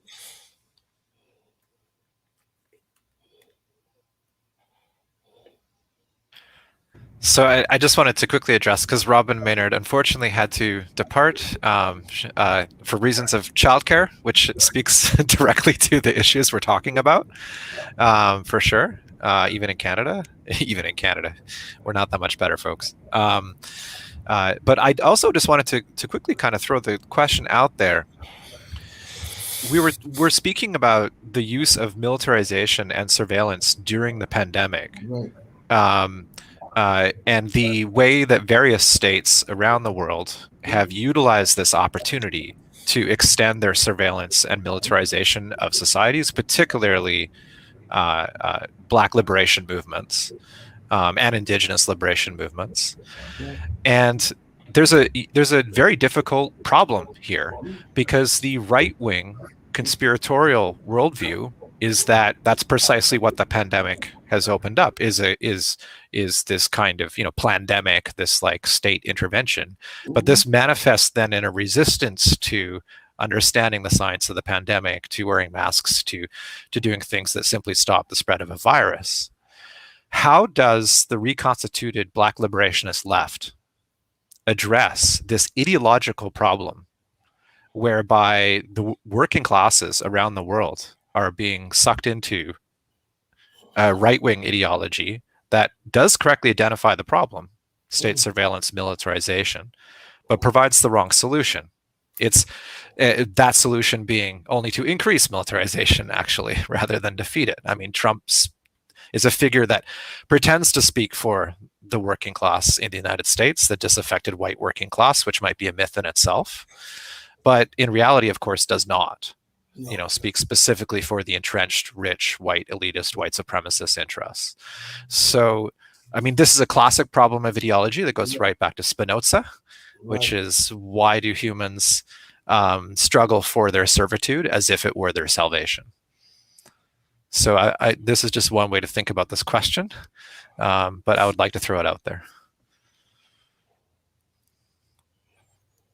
Oh, this is too...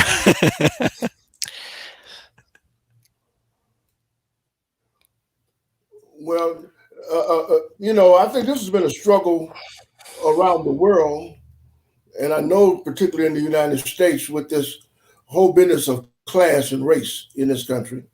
Why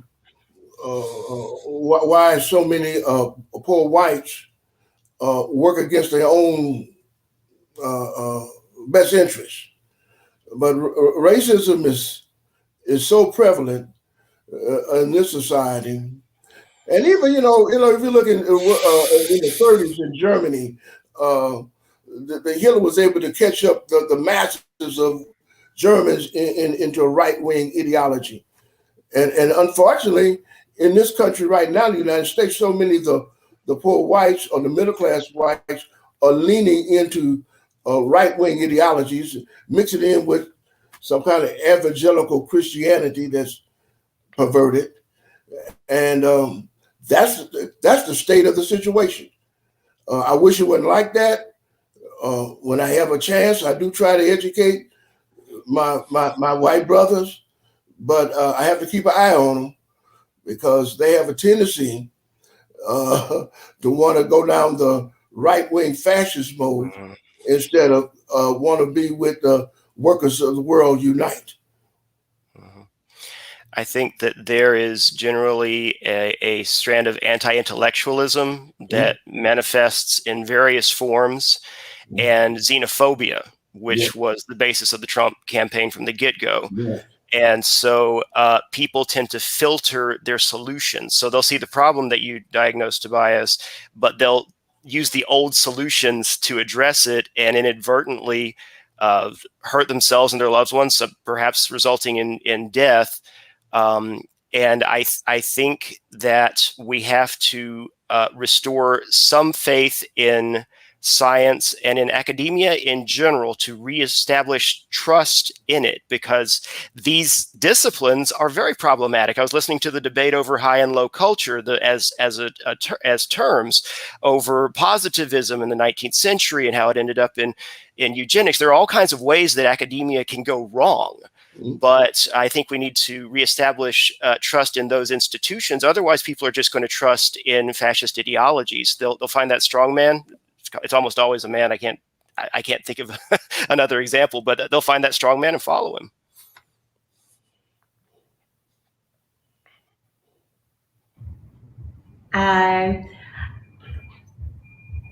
So I was thinking, as John was saying, trust in institution.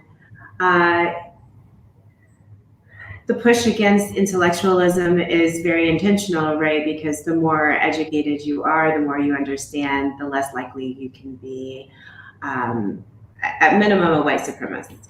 And we've seen there's examples of how major white supremacists have shifted and changed their perspective based on education. So that I do think that's really important. I do think, though, there needs to be a deeper spiritual approach to all of this. I speak often about how white-bodied people have been forced for centuries to separate from others based on skin color, which goes against your soul. It goes against your like organic spiritual self, and how that is a big trauma all unto itself, and something that I've never heard white people really discuss or address, and how that's in your DNA, no matter who you are today.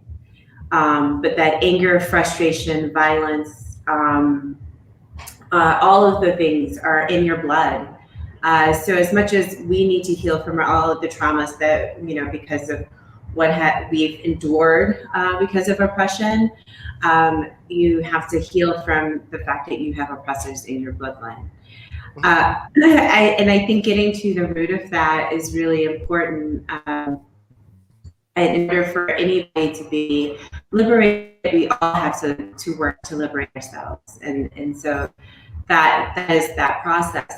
Now, politically, that those conversations can't come into play because we're talking about power dynamics.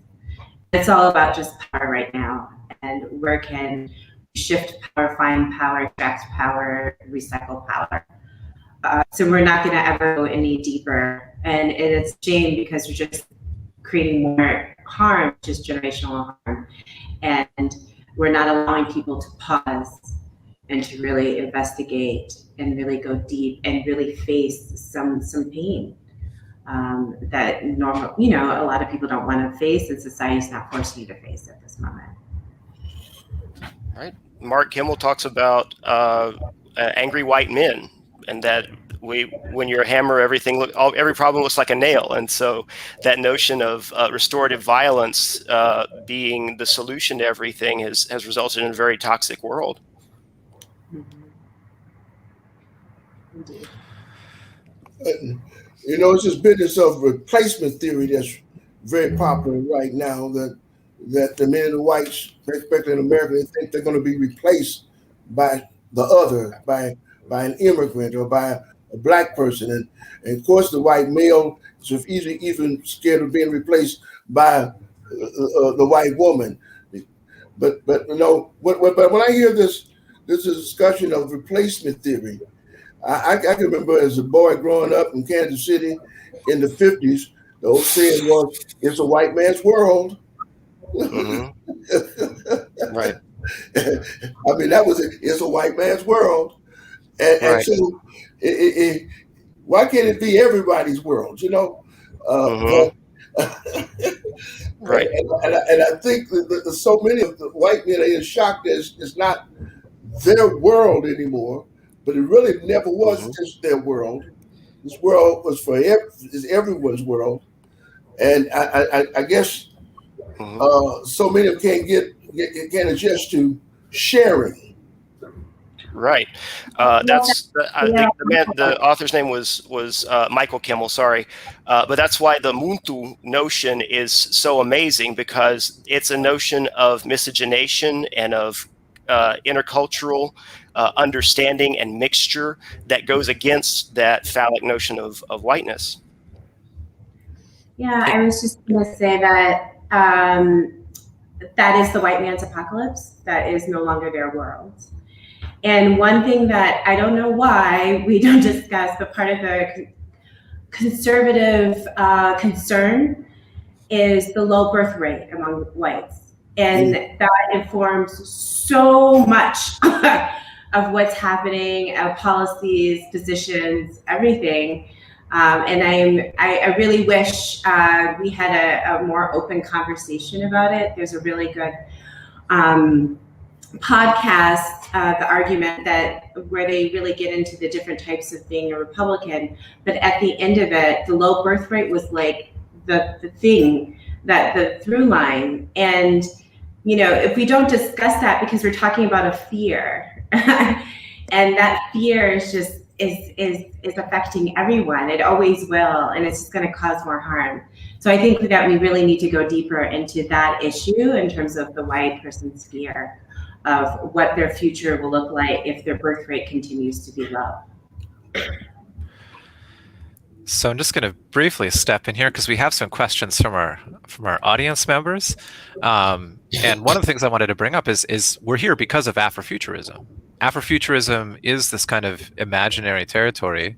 That's maybe not the best terms. I just threw that out there, but it brings in people from various backgrounds. It's a form of artistic expression that makes realizable a Black future that communicates beyond Black audiences, of course. I mean, I'm a white person who was brought in through Afrofuturism at a very early age before it was named in the early 1990s. And it transformed my life. And so the role of the arts and the imaginary to accomplish this kind of generational healing, to break down racialization and barriers, is very true and very powerful. And of course, that's why we're here. And that's why I want to ask the next question from Janet, actually, which is a question for Ingrid. Can you talk a little bit about running for mayor on an Afrofuturist platform? Yeah, sure. I ran for mayor in 2017 in Detroit, Michigan. And at the time, it was not Afrofuturist. Nothing about it was Afrofuturist. It was quite literally me teaching and witnessing the socioeconomic challenges that our children are facing. Children are living without water. You hear the statistic at the time, Detroit had more fires than New York or LA, but it's not until you see children in almost every classroom with third-degree burns that you understand what that really means. And so I was moved by that. You know, when you come in contact with something where you can never turn your back, right? You have to do something. And I decided to do something. And this was more of, I've been observing what activists are proposing and government isn't listening, and I don't understand why we don't have a more human-centered government system, especially when we're dealing with a high poverty rate in Detroit, on top of all environmental racism, spatial racism. The list is very long. So I went back into my Afrofuturist self for the aesthetics of the campaign. I did not want to present myself like the average politician because nobody trusts politicians. You know, people don't really believe in politicians. So I didn't want to present myself that way. And so I used Afrofuturist aesthetics. And it's not until I think after the fact that I could say this was an Afrofuturist kind of experience, just based on my approach and my thinking.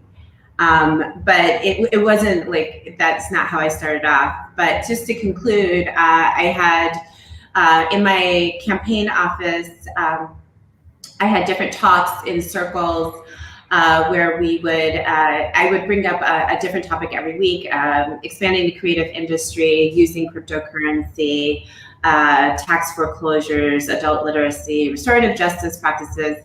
And people would offer their own ideas after I would propose my ideas. So sometimes they would shoot it down or whatever, but I think it's really important for a politician to constantly present their idea and get that kind of feedback from the community.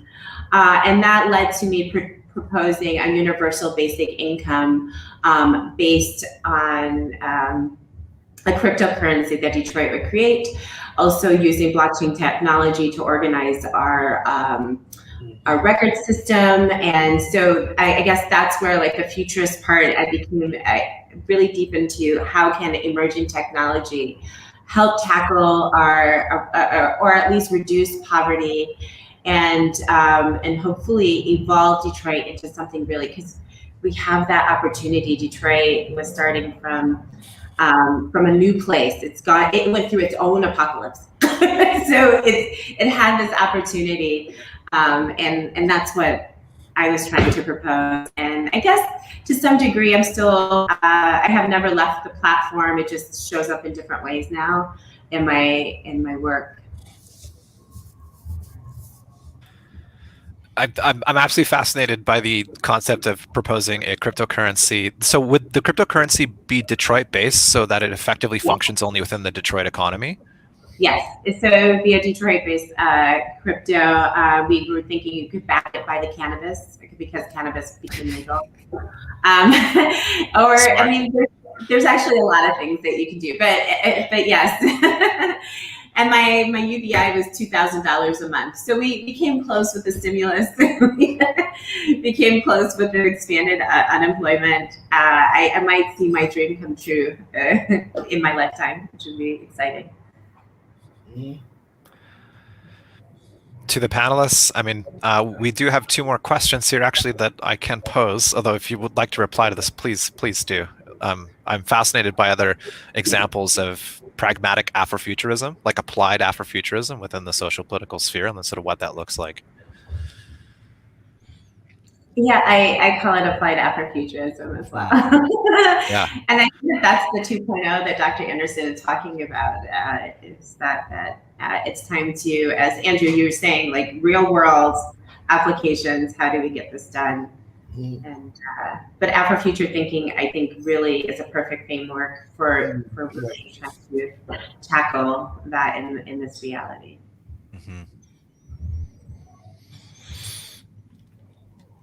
Andrew, did you want to? Sorry. No. I don't have anything to say. All right, John.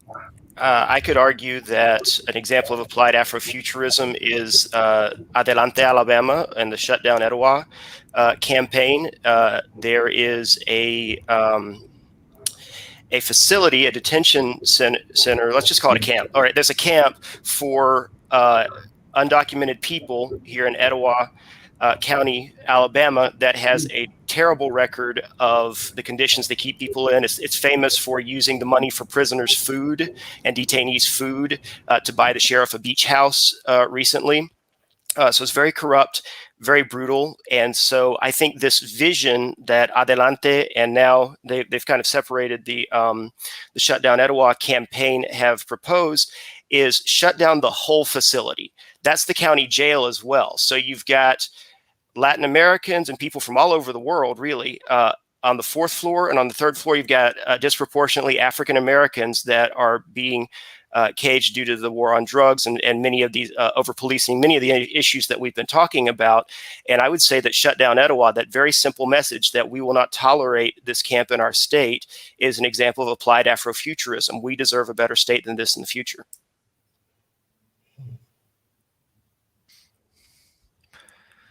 I do have a question here for John, and I'm going to tweak it as well for Andrew. John, do you think the Afro-Brazilian population will become more militant in the wake of COVID-19? This is a question from Reynaldo Anderson, and I'm just going to tweak that for Andrew as well. Like you were speaking about the need to organize self-defense program, which of course speaks back to the 12-point program of the Black Panthers. Are we at that kind of era where militant self-organization around self-defense, et cetera, is a necessity? I am not aware of armed movements in Brazil. I am aware of nonviolent movements in Brazil that have been mobilized by the candidacy and election of Jair Bolsonaro. Perhaps the most important, well, not the most important, but one that comes to mind is Reage ou será morto, react or you will be killed. So they're reacting to police violence just like African Americans and allies are reacting here in the United States. And so when you have a person who campaigns on getting more guns in the hands of people who want to kill you because you are viewed as a problem, especially in Rio, then that in and of itself pushes you to action. They are very aware of events in the United States. And so when George Floyd was murdered, they were out in the streets marching in solidarity and saying, our children are dying too. This is wrong there. It is wrong here, and we won't stand for it. Well, I can't say that I'm really the expert on Brazil. I feel an affinity to Brazil because of the large population of people from African descent. I had a cousin who back in the 60s, he grew up in Los Angeles and he just moved to Brazil. He visited, said he just liked it there. So, but I think the people of Brazil being humans will do whatever it takes to live. And when I talk about defending yourself or armed self-defense, look, when you have militias that really are prepared to engage in extra legal actions, they give you no choice but to do what's necessary to defend yourself. So I think the Brazilians will do what is necessary to defend themselves. And I try to use the word defense because a lot of people will, particularly the system of the right wing, they'll take this thing, so, oh, he's advocating violence. No. Violence is being meted out against you. You're trying to stop the violence from happening to you. And so I think their backs are being, because really with the type of leader they have there, I don't see him getting any nicer. And I don't think they're gonna be able to deal with him in a loving, peaceful way. You know, when you push your people's back up against the wall, you really give them no chance. You know, I was told this. You know, Ash told me this. Military folks say, if you attack an enemy and you really don't want to have to fight to the death, you give him a way to escape. But if you get in front of him and get behind him, he's going to have to fight. And he will fight hard. And you'll lose a lot of people trying to take him down because he's desperate. Black people have been put in a desperate position for the last 400 years by the international capitalist system. I mean, it gets me. You kick up people in the behind for 400 years, and it's, oh my God, he hit somebody. Well, my God. Whoop-de-doo. Overdue.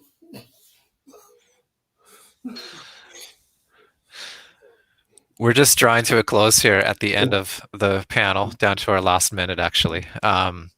Reynaldo Anderson just wanted to briefly mention that the Afro-Brazilians have just launched a Black Speculative Arts Movement chapter organization, which already numbers in the hundreds and is already the largest BSAM formation in the world. So it's also interesting to see the role of the Black Speculative Arts Movement here as it conjoins politics and Afrofuturism, art, and aesthetics worldwide into sort of loose organizations that present the opportunities for discourse and networking just like this. So that is happening.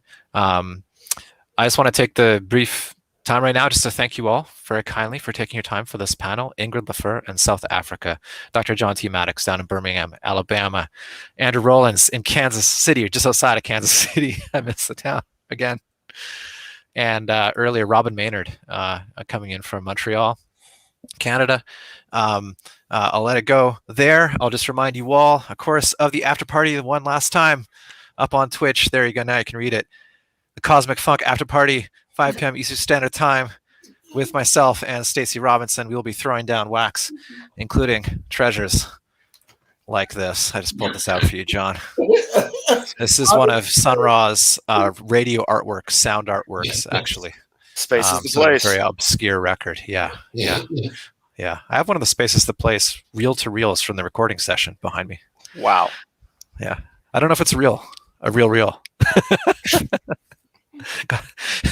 All right.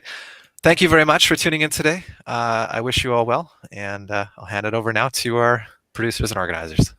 Thank you. Muito obrigado. Gracias.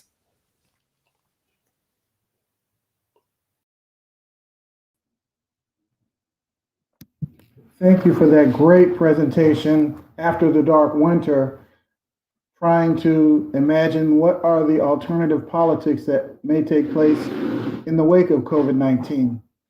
Next, I'm happy to present Stacey Robinson. Stacey Robinson is an Afrofuturist visual designer and illustrator. Stacey in just a short amount of time has become one of the leading visual artists in Afrofuturism in the world. His presentation today, Calculating the Sensory Aesthetics of Black Liberation, illustrates Stacey's idea that one, you got to show our people what the future looks like, and also the Black future is going to look like a particular thing. With no further ado, I introduce Professor Stacey Robinson of the University of Illinois.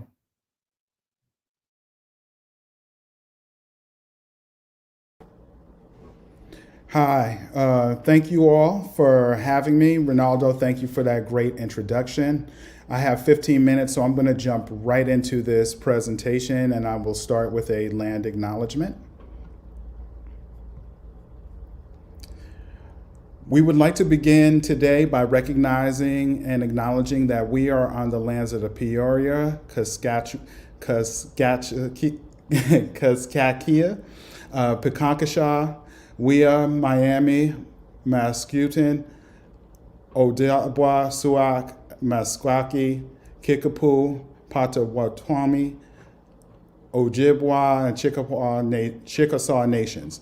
These lands were the traditional territory of these native nations prior to their forced removal. These lands continue to carry the stories of these nations and their struggles for survival and identity.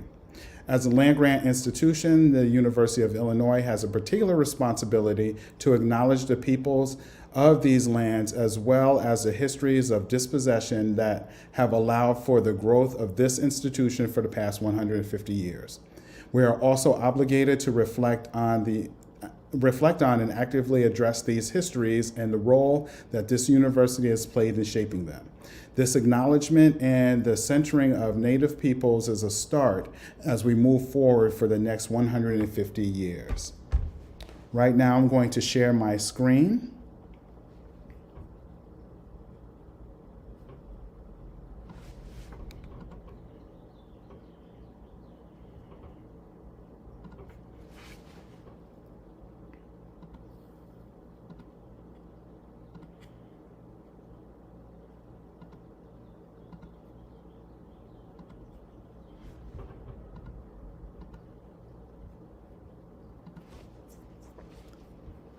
I am working, let me start first by saying, and I'm going to start my clock to make sure that I am on time.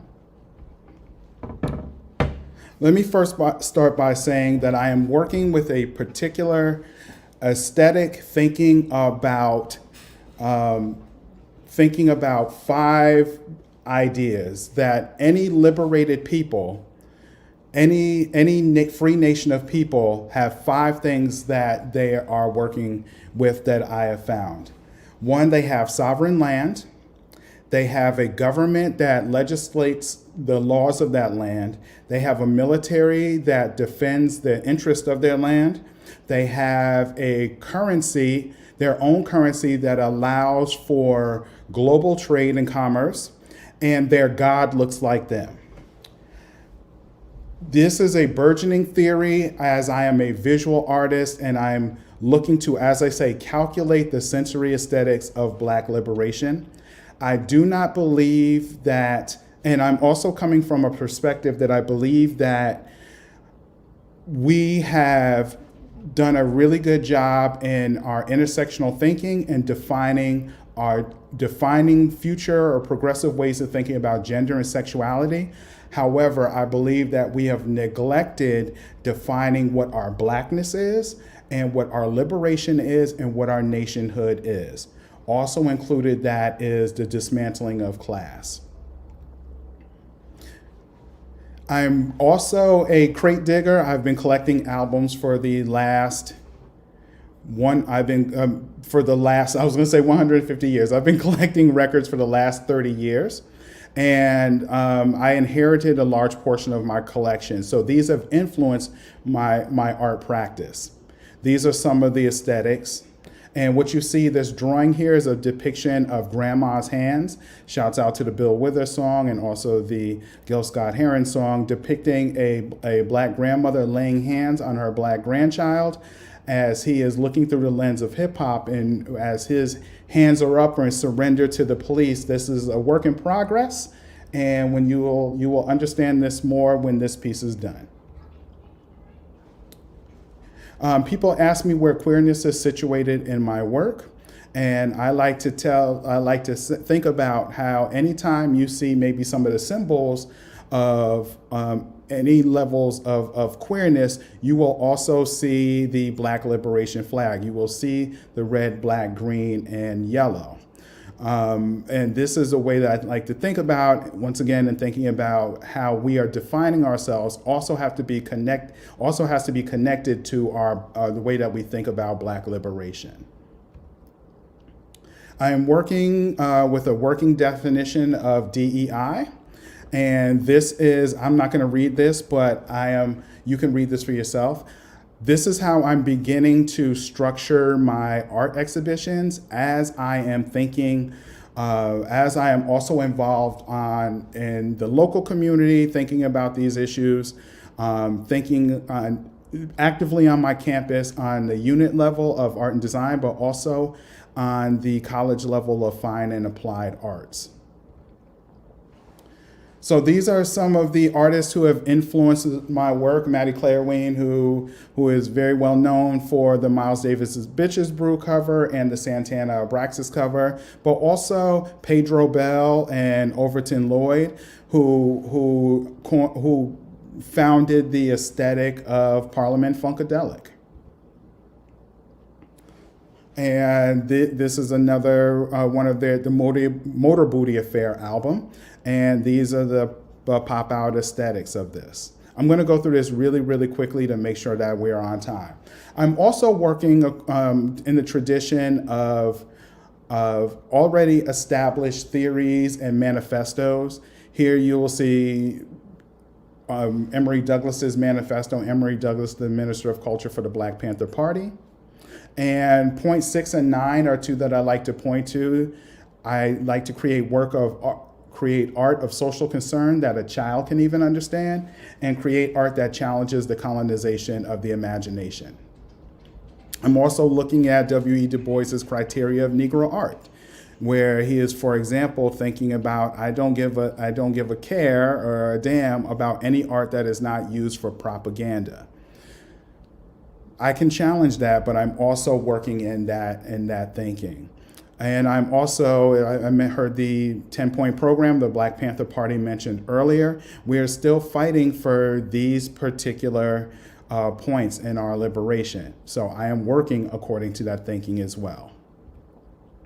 This is a map of my beginning theorizations that looks at the intersections of systems that we've created in colonialism, or that we've brought across the Middle Passage. So the 12% nation of gods and earth, the 12 jewels, beginning with knowledge, wisdom, and understanding, and leads to love, peace, and happiness, which we all want.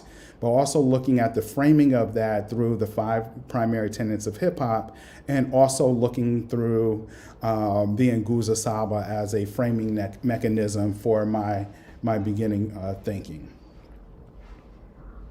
These are some examples of what I consider the Black liberated imagination, or the decolonized Black imagination looks like.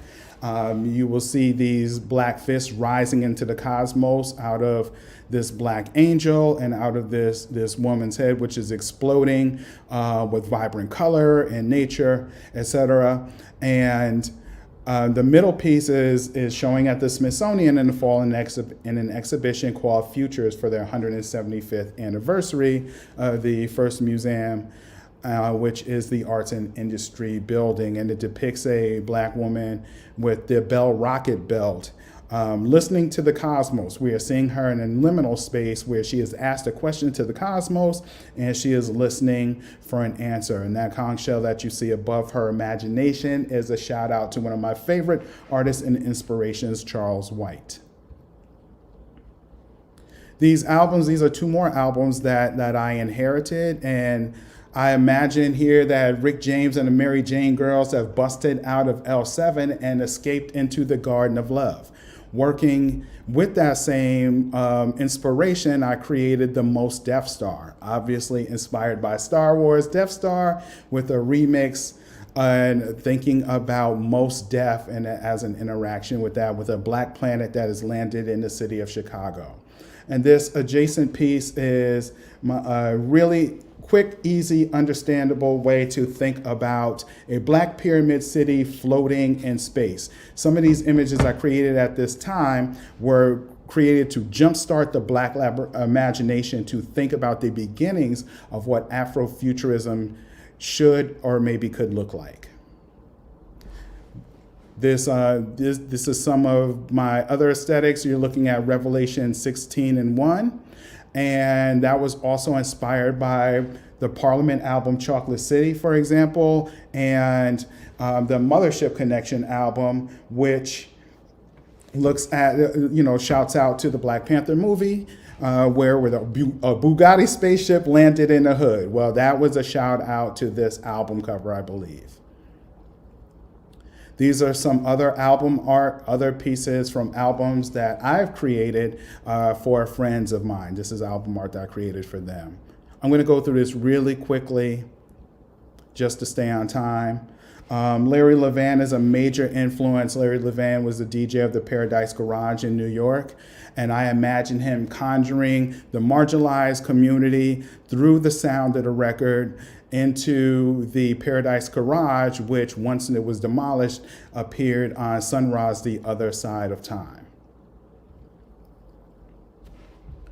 These pieces here, I'm also working a lot with I'm collaborating with other artists. These are 10, I believe, I got several prompts from a really good friend of mine and mentor, Cynthia Oliver, for her show Virago Mandem.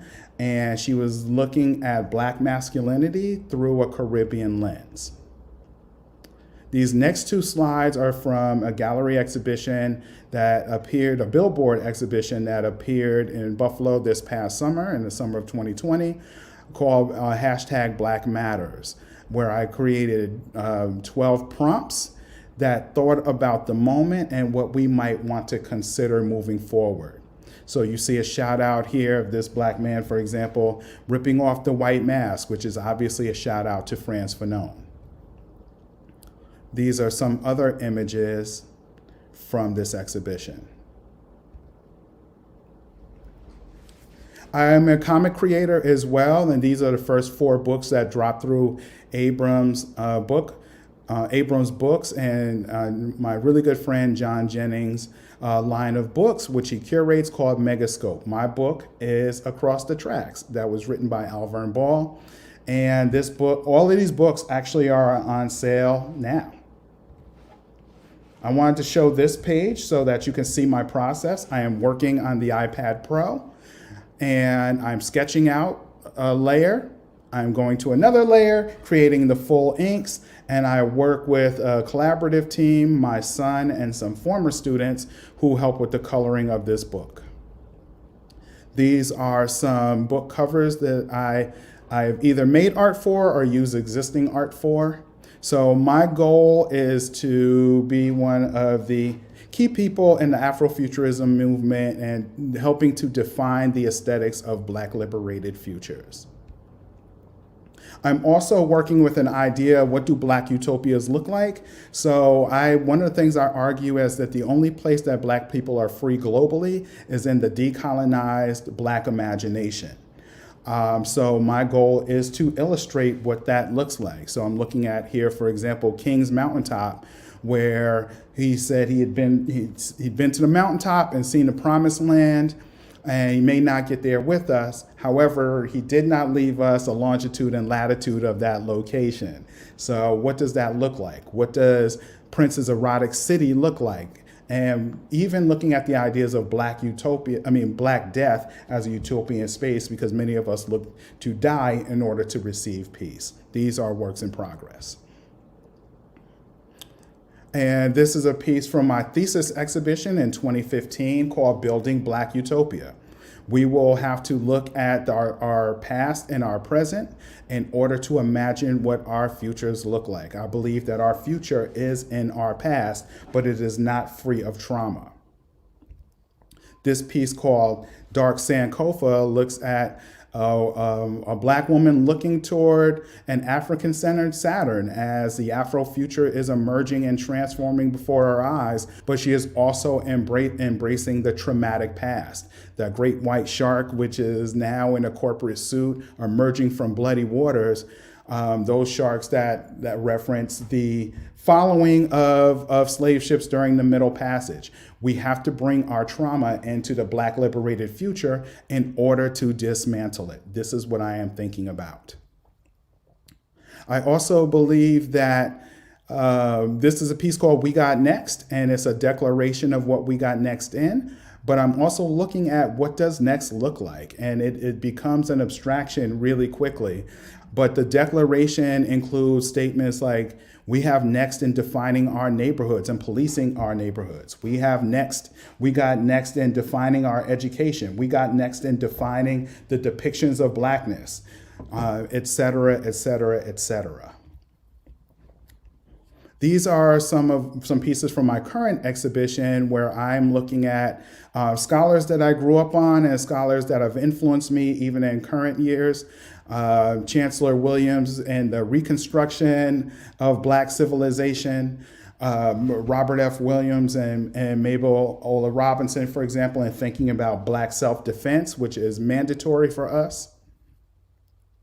And also looking at John Henry Clark as a Black historian as a Sankofa, and looking at our Black psychology through Dr. Frances Cress Welsing and Black sociology through Frantz Fanon again. I believe that Black liberated future also looks like documenting my failed attempts at planting. Therefore, I got a garden this year, and I've gone to a pescatarian, vegetarian, and vegan diet, and I am documenting my journey so that the community can see it. I believe that Afrofuturism looks like this level of transparency. And in closing, I want to say that I believe that white supremacy, the philosophy of white supremacy, which is backed by the system of racism, is a particular algorithm which is enforced by our government, which is legislated by our government, enforced by our military and police, and indoctrinated through colonizing religions, and is also taught through us from a very early age through our education. If that is an algorithm, then so is the freedom from our trauma and colonization.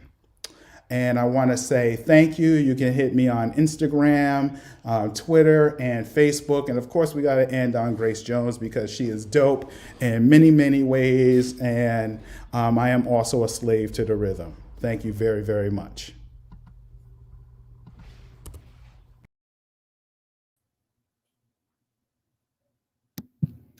Well, I want to thank Professor Robinson for that great presentation on sensory aesthetics in terms of our liberation.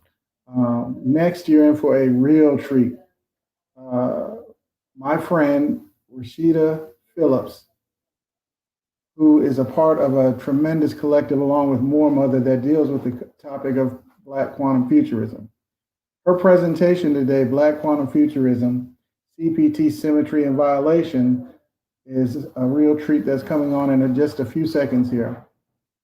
Rashida Phillips is a queer Philadelphia-based housing attorney, parent, interdisciplinary artist, and Black futurist cultural producer, whose writing has appeared in Keywords for Radicals, Temple Political and Civil Rights Journal, The Fundamentalist magazine, Recess Arts, and more. She is the founder of the Afrofuturist Affair, a founding member of Metro Polarity Queer Speculative Fiction Collective, co-founder of Black Quantum Futurism, and co-creator of Community Futures Lab.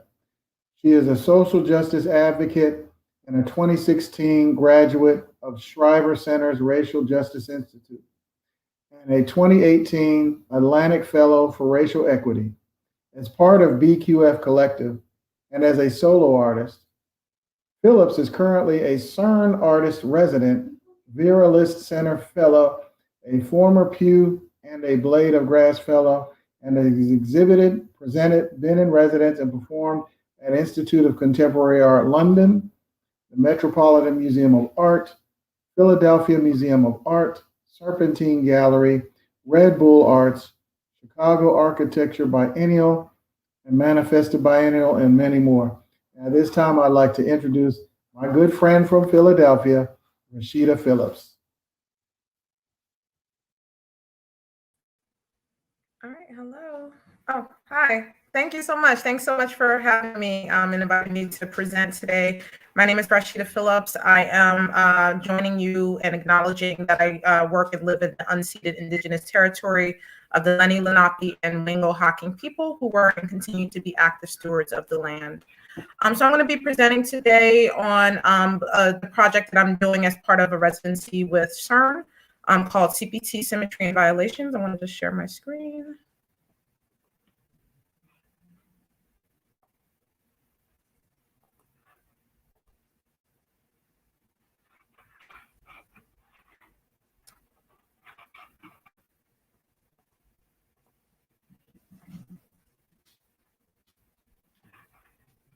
Okay, so I think it's up. So again, thank you for having me. I am part of Black Quantum Futurism Collective. We are a group that's based in Philadelphia. Our theory, we're an interdisciplinary group. We do performance art, writing, sound work, visual work, installation work, community-based work, mostly around the theory and practice that explores the principles of quantum physics and the parallels of its characteristics to Afro-diasporan traditions of space and time, and the challenges that it creates to traditional considerations of space and time. So I'm very excited to share that we were awarded a residency with CERN this year, hoping to go there in July, starting in July. CERN is located in Geneva, Switzerland, and it is the largest particle physics lab in the world. Its main functions is to provide the particle accelerators and other infrastructure needed to engage in high energy physics research. And so CERN has a artist arm to it called CERN Arts, and they have a number of different residencies and fellowships that are embedded in the program. And so we got the residency called Collide, which is the artists are selected by an international jury of experts from art and science fields across the world. And so the award-winning artist is offered a full funded residency of 2 months at CERN and 1 month in Barcelona this year in connection and interaction with local scientific organizations, mainly being able to visit the laboratories that are involved in the sort of research that we're looking at. And so for our project, we're exploring the concept of CPT symmetry. So CPT, Symmetry and Violations, it stands for, in quantum physics, it's a fundamental symmetry of physics laws that holds for all physical phenomena. CPT is the only combination of change, parity, and time reversal that's observed to be an exact symmetry of nature at the fundamental level. So that basically means that if the universe were to make a mirror of itself, as long as those things were in alignment or in balance, the change, parity, and time reversal, the conditions of the universe would run exactly the same as it is in reality. But for those of us who know, right, CPT also stands for color people's time. And so CPT, right, as it's CP time, as it's commonly called, is typically referred to or the sort of the perception that Black people are always late, that we're chronically late. It's a negative stereotype, and it's one that is really embedded, in lots of different things. It's embedded in our medical systems, it's embedded in our health systems, our housing systems, all of these different things in terms of how time is constructed to oppress us in these systems. And so, but how we've engaged CP time as a collective who's obsessed and always thinking about time and temporality, we see it as a technology. We see CP time as a survival mechanism, as a harkening back to ancestral ways of observing and experiencing space and time. So our project is all about looking at that and all about thinking about the different ways that time shows up at various scales and dimensions. So when we go there, we want to be able to explore time from the personal, interpersonal, communal, global, cosmic reality and their connections and reverberations, acknowledging the sort of temporal meridians that connect, distort, and mirror depending on one's arrival or location on the timeline. So just understanding Black people, right, and thinking about where we show up on the Western linear timeline. If you consider slavery or consider other things, right, we're always behind on that progressive linear timeline. And so what does that mean in terms of how we break, how we violate that so-called symmetry of time and sort of how it's constructed, and how we create new relationships between past, present, and future, and doing that through our work and through the project. Just again, through our creative practice, we really think extensively and research and analyze histories and futures of clock time and the concept of the future. In addition to spending time at CERN, we really plan to also engage with the rich history of time, watches, and clock making in Geneva to help deepen our research and knowledge on the history and future of time. And again, as many sociologists and people who just think about time, right, have pointed out, Western linear time is mechanical. It's tied to clock time very much. It treats the past as dead, fixed, or unalterable. The future is typically deterministic. It treats paradox as undesirable. Temporal conflicts or temporal queerness is undesirable. Black and Afro-diasporan features of time, however, really cut against that. And there's different ways, of course, although everywhere you go, right, there's different ways that people think about and experience time. But looking specifically at Black American and Afro-diasporan temporalities and our traditions of observing space and time, we can see that it's very different. It's generally very different than traditions of classical Western linear time. So we explored those different things through our work, exploring some of the features that we can pick out, doing research on various cultures across the African diaspora on how they experience time, what their cultural traditions are, cosmologies are, all of those different features.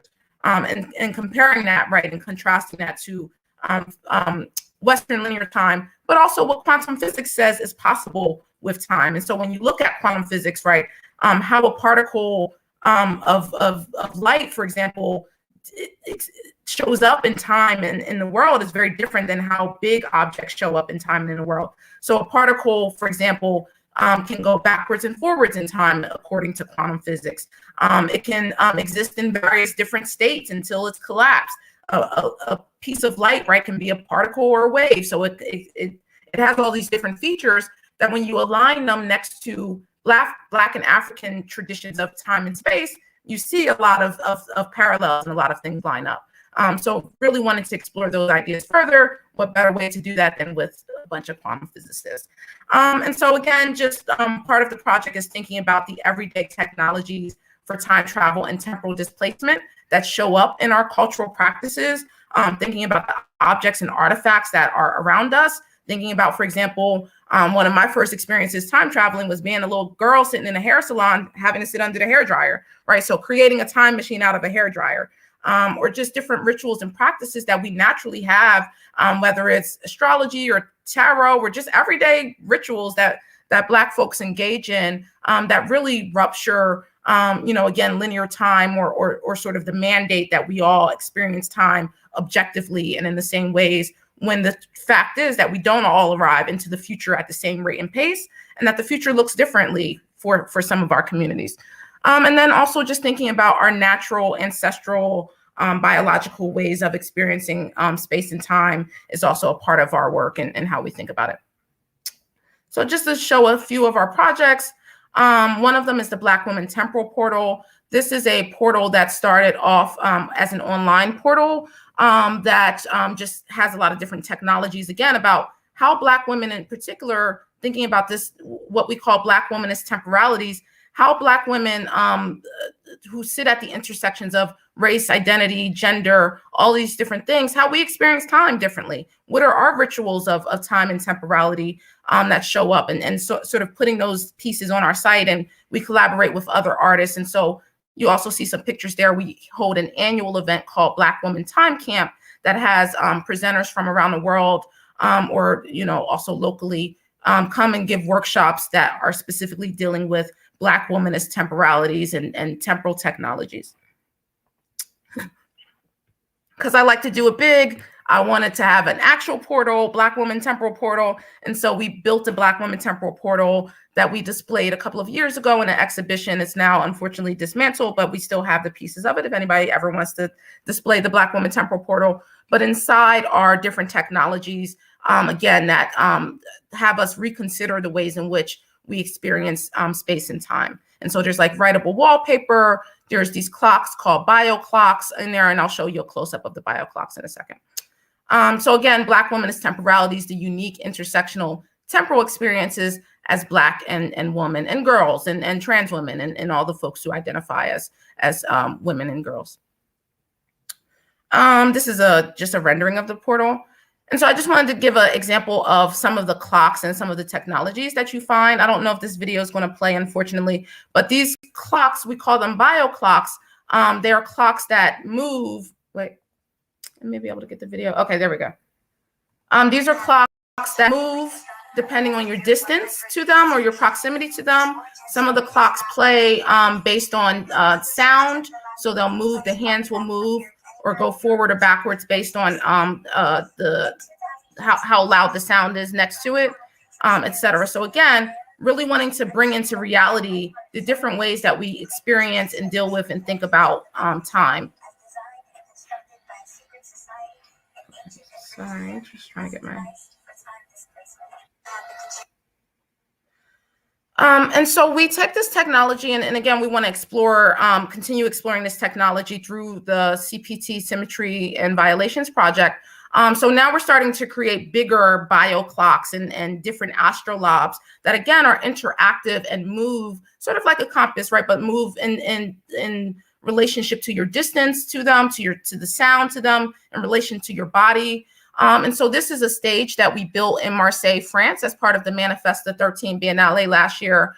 That was a communal stage where people could come any time of the day, right? And this stage was built and situated in a community that is often cut off from accessing the arts and accessing community space. So building a communal stage that they could come and perform on and play on, but that also has the bio clock embedded in the middle of the stage in an astrolabe that we created. I'll just show this quick video. So it's an actual 3-part stage. You can see that.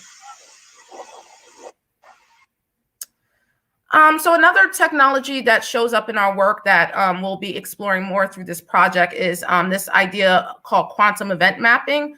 So mapping is a big part of our practice. We consider maps to be very similar to clocks, right? They're something that is often presented as being objective, but there's many politics and different things that go into building a clock, determining what time that clock is set to, whose rhythms that clock is set to, just in the same ways that a map, although it's presented as an objective rendering or representation of something, is not. There's all sorts of politics that go into maps.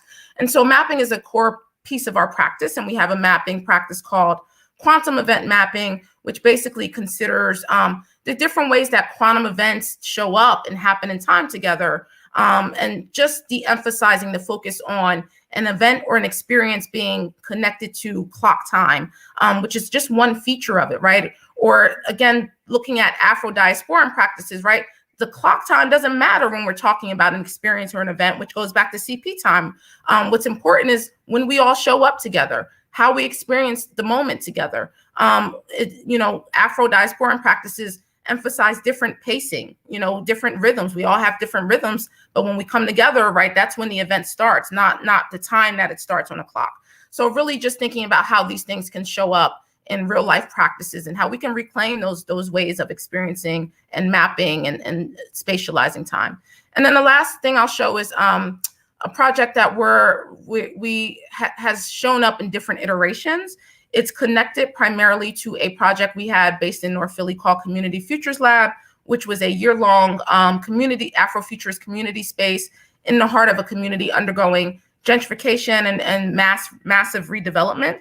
And so we had a space within it called the Oral Futures booth, where we recorded oral futures, interviews, and histories with the community, really emphasizing that idea of the future how communities come together to create time together and experience time, how they preserve the past, how they preserve memories, and how they get to access the future or build that future or manifest that future together. And so the space had to close, unfortunately, but we've been able to build the Oral Futures booth in different places. We've had one in Chicago. We've had a community futures lab in Chicago that had an Oral Futures booth in it that was self-activated. And so we've been developing this booth. And so now currently we have one back in North Philly that is in the form of this huge Black grandmother clock where if you press the button in the middle, you can record oral futures and it holds the memories of the community. And I'll just play very quickly. I know my time is about to be out. But this is the Oral Futures booth or grandmother clock sits in the middle of Meditation Park, which is a art.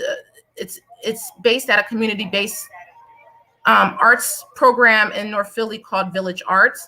And this place, Village Arts, previously held a humanitarian center and dance troupe called the Ile Ife dance troupe. And so just what this space holds is all of those different memories. And then this park itself was built by one of the residents, like all of the mosaics were built by, were put together by residents of this community. So just an amazing space. And for us to get the opportunity to build this here and to have another iteration of this futures clock here, again, we want to continue exploring these ideas through our project. So that is it. Thank you so much again for giving me the opportunity to share. And this has been an amazing conference. I'm so glad to tune in and hear all of my favorite Afrofuturists in the world together to speak. And thanks again, Dr. Reynaldo Anderson, for bringing me on.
Hello, everyone. Hi, welcome. I'm Cherie Renee Thomas, and I'm here to moderate our next panel discussion, which is Where There Is a Woman, There Is Magic.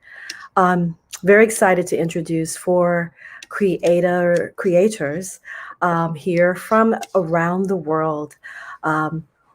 Where there is a woman, there is a magic comes from Ntozake Shange's powerful quote, which speaks to the resourcefulness and the innovation of women. And like so many other communities, Black women were impacted by the pandemic in ways that were, of course, adverse, but in other ways that forced us to reach and grow and to be even more resourceful than ever. Today, we're going to talk about some of the challenges that we have seen and witnessed, and also how the different ways and resources we have marshaled together to survive and thrive, if possible, during this period. It's interesting coming from Rashida's presentation on Black women and time. As one of my panelists said, that we are beyond time in a lot of ways. We're going to talk about how we build a transformative future together. So the first person I would like to introduce to you is Natasha A. Kelly. Natasha A. Kelly has a PhD in communication studies and sociology. She is the author and editor of 6 books, a curator and an artist. Her art installations were shown at the German Historical Museum Berlin, at the German Hygiene Museum in Dresden, and at the Kunstpalast Dusseldorf, among others. She made her film debut at the 10th Berlin Biennale, in 2018 with her award-winning and internationally traveled documentary, Millie's Awakening. Film and installations and screenings have followed in other prestigious museums, including the Modern Kunst in Frankfurt and many more. She is known for her publications and also as being a person who brings disparate groups together. I'll bring 2 of her publications to your attention. You must look for her newest book, Racism, Structural Problems Need Structural Solutions, which came out in April of this year. And it was a direct response to the Black Lives Matter summer of 2020. Also, The Comet, Afrofuturism 2.0, which came out last year. And it was a part of a symposium that Natasha curated of the same name, which she curated at the Howe Theater in 2018, celebrating W.E.B. Du Bois and his contributions to our thoughts on Afrofuturism. So that's Natasha A. Kelly. Hello. Hi. Just say a few words. Yeah, it's really nice to be a part of this symposium. Greetings from Berlin. It's late over here. I know you're still in your afternoon cafe and kuchen modus, as we would say here, coffee and cake. But yeah, and I didn't want to miss this for anything. Like I always tell Reynaldo Anderson, you're not going to the future without us Afro-Germans. So we're trying to catch up so much to time. I really enjoyed the previous presentation because I do deal a lot with time and space, like maybe we all do. But that was really, really interesting. So thank you for that. Thank you so much, Dr. Kelly. It's going to be lovely talking with you today or tonight. My next panelist is D.L. Littlefield. D.L. Littlefield is an Afro-Mississippi writer, editor, and a professor. You here, dear? All right. She's a regular contributor to creative and literary projects in the Memphis region. She works to document and preserve Black vernacular and culture from the American South. A 2-time Callaloo Fellow, she holds an MFA from Sarah Lawrence College. She has served as editor and creative director for BG Memphis Magazine and as assistant editor for Hieroglyph. In 2021, she co-curated with me and Daisha Polk the Afrofuturist virtual exhibition, Curating the End of the World, Red Spring, which you can see right now live during the Altered Worlds Festival at any time in the future on the Google Arts and Culture platform. This is the 3rd installment of the series by the Black Speculative Arts Movement, BSAM, hosted by Bill T. Jones's New York Live Arts and the Google Cultural Institute. D.L. Littlefield, how are you? I'm great. How are you? I'm so excited to be here. I'm so happy to see everyone. I am a professor at Rusk College, actually in Mississippi. I'm here in Memphis.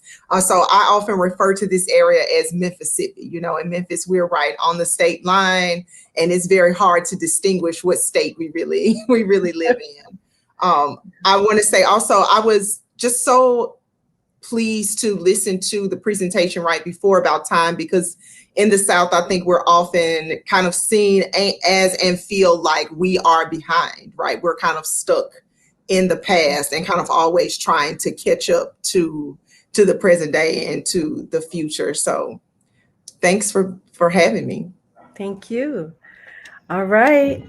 So my next wonderful guest for you all is a multi-talented person as well. Florence Okoye is a user experience designer, coder, and founder of Afrofuturists UK, an interdisciplinary collective dedicated to exploring how technology both shapes and reimagines the Black experience. Inspired by Afrofuturist writers and thinkers such as Octavia E. Butler, Kodwo Ishun, and Reynaldo Anderson, Afrofuturist UK is especially interested in using creative technology to reveal untold histories of the Black community, which can be a source of inspiration for developing a more intersectional future. Afrofuturist UK has hosted workshops in comic creation and coding, engaged academics through open conferences and citizen science jams, and has also explored radical artistic practice to share and evolve new narratives. Florence Okoye, hello. Hi. Oh, I'm Hi. very excited to be here. Might be able to tell from the accent, I'm joining you from Warwick in the UK. Right. Yeah, just really excited. Thank you so much. I had a great pleasure of meeting Florence and her wonderful Afrofuturist team in Birmingham, right? My first time in Birmingham, UK. Fabulous, fabulous city. Thank you so much. And my last wonderful panelist that I'm going to introduce to you all is right here in New York City, where I happen to be for the time being. Naima Safaya Sandy is a New York-based cultural anthropologist, a curator, a producer, and a multidisciplinary artist. Nayama's creative practice delves into the human story through the application and critical lenses of culture, healing, history, migration, music, race, and ritual. She sees her role as that of an agitator, one who endeavors to simultaneously call into question and to make sense of the seemingly arbitrary nature of modern life, and to celebrate our shared humanity and the process. Sandy is fascinated by the ways in which history, economics, migration, and other social forces and constructs have shaped us all, our culture, and our identity. I'd just like to also mention that Sandy is a co-founder of the Blacksmiths, which is a coalition that's forging support for Black liberation against anti-Black racism in all of its manifestations in the academy in particular, and in cultural institutions on the global stage. She is also a member of the Resistance Revival Chorus, which is a group of women and non-binary identifying musicians bringing song to life in the spirit of activism. Thank you all so much. Thank you. Naima, please give us a few words of greeting. Hi, good afternoon and good night, Natasha. Such a pleasure to be with you all today. I'm actually not in New York right now. Oh, I'm in Pittsburgh. Oh, nice. I just had an incredible conversation with a group of beautiful Black women artists here. So I'm so happy, and also echoing what Dr. Littlefield said about that previous presentation. So critically important, and really just a beautiful segue into our conversation. Wonderful. Thank you so much. The reason why I wanted to have this conversation is because Black women have been impacted by this pandemic in ways that really kind of revealed things that we've known for a long time, the inequities in our societies. And it's something that's brought into attention on a national and an international level. I think each of you are uniquely suited to speak on your witnessing at this time, at this important, critical time, where our societies around the world are facing very tough questions about how they want to go in the future and the kinds of communities that they want to create. One thing that I'm very conscious of, there's an old saying we have in the South that you want a church, you need 12 women, right? You can have a preacher and some deacons and what have you, but the actual church making and community making and building, that is going to come usually from women, intergenerational women. And so here I am, here with four wonderful creators. And I would just like to start off with DL Littlefield, if that's okay. And then we're going to move around the world, right? Right? Are you ready? She's like, I don't know, Cherie. All righty. Now, one thing that I know about Littlefield is that she navigates spaces very gracefully. She talked about being not only from Memphis, Tennessee, but having roots also in Mississippi, and having this this identity, this hybrid identity of those two places, because the borders are very, very fluid in that regard, not only because of the bloodlines and the history that we share, but also the geography of it. I would like for you to discuss your speculative vision of Black women rooted in natural practices, crossing borders of the living and the spirit realm, Black women as divination.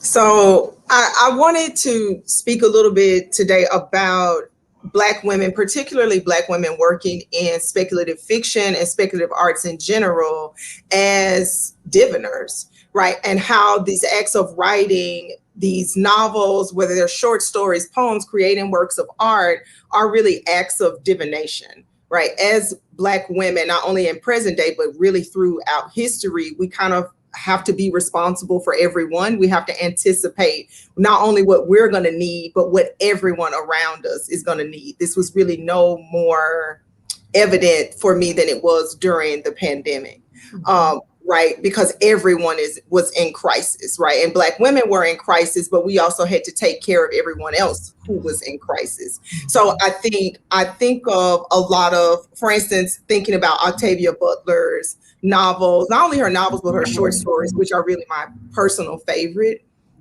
which she has said, I always kind of famously remember her saying that they're not prophecy, they were just cautionary tales. But to all of us, they are absolutely prophetic. I think about divination and the fact that we think of divination often as predicting the future or foretelling the future. But divination really deals with being able to read signs, to interpret signs, to understand the significance of events and other things around us so that it can help us foretell what is to come, right? So that we can kind of stay ready so we don't have to get ready, right? A kind of phrase Black people love, right? Because we have to really be ready for everyone. We have to be ready for everyone. So I think of a lot of this work in Afrofuturism, not only as reading the signs and interpreting the signs, not only as foretelling the future, but also preparing ourselves and everyone around us for different options, futures that we know are to come. There was a moment earlier this evening in the Symposium where they talked for quite a while about the hyper surveillance, right? That we're living in this state of hyper surveillance now, which is only growing kind of more and more intimidating.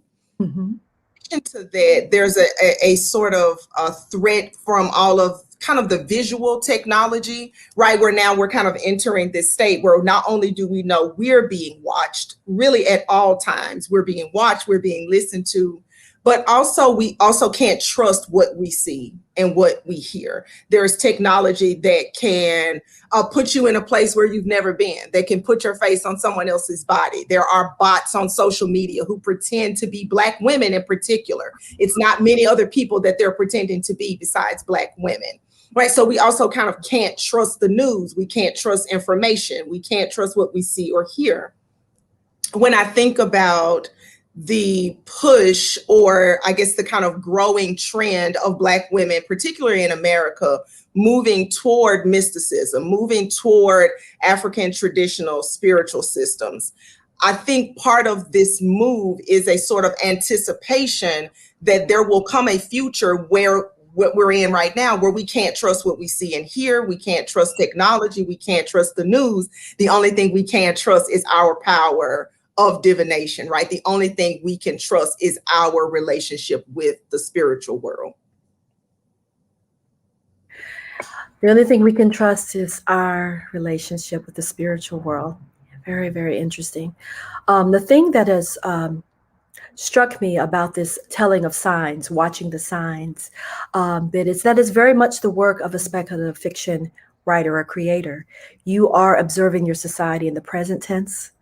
You are using the lessons and the hidden history of the past. You're excavating that to try to inform what you are doing in terms of extrapolating what the possible futures might be. If we keep doing this, then we may find ourselves here in the future. The thing about Octavia Butler's work is that while she would label those works more as, particularly Kindred as fantasy, and her other work is science fiction, not particularly prophetic. She seems very, kind of concerned about, having that weight placed upon her shoulders.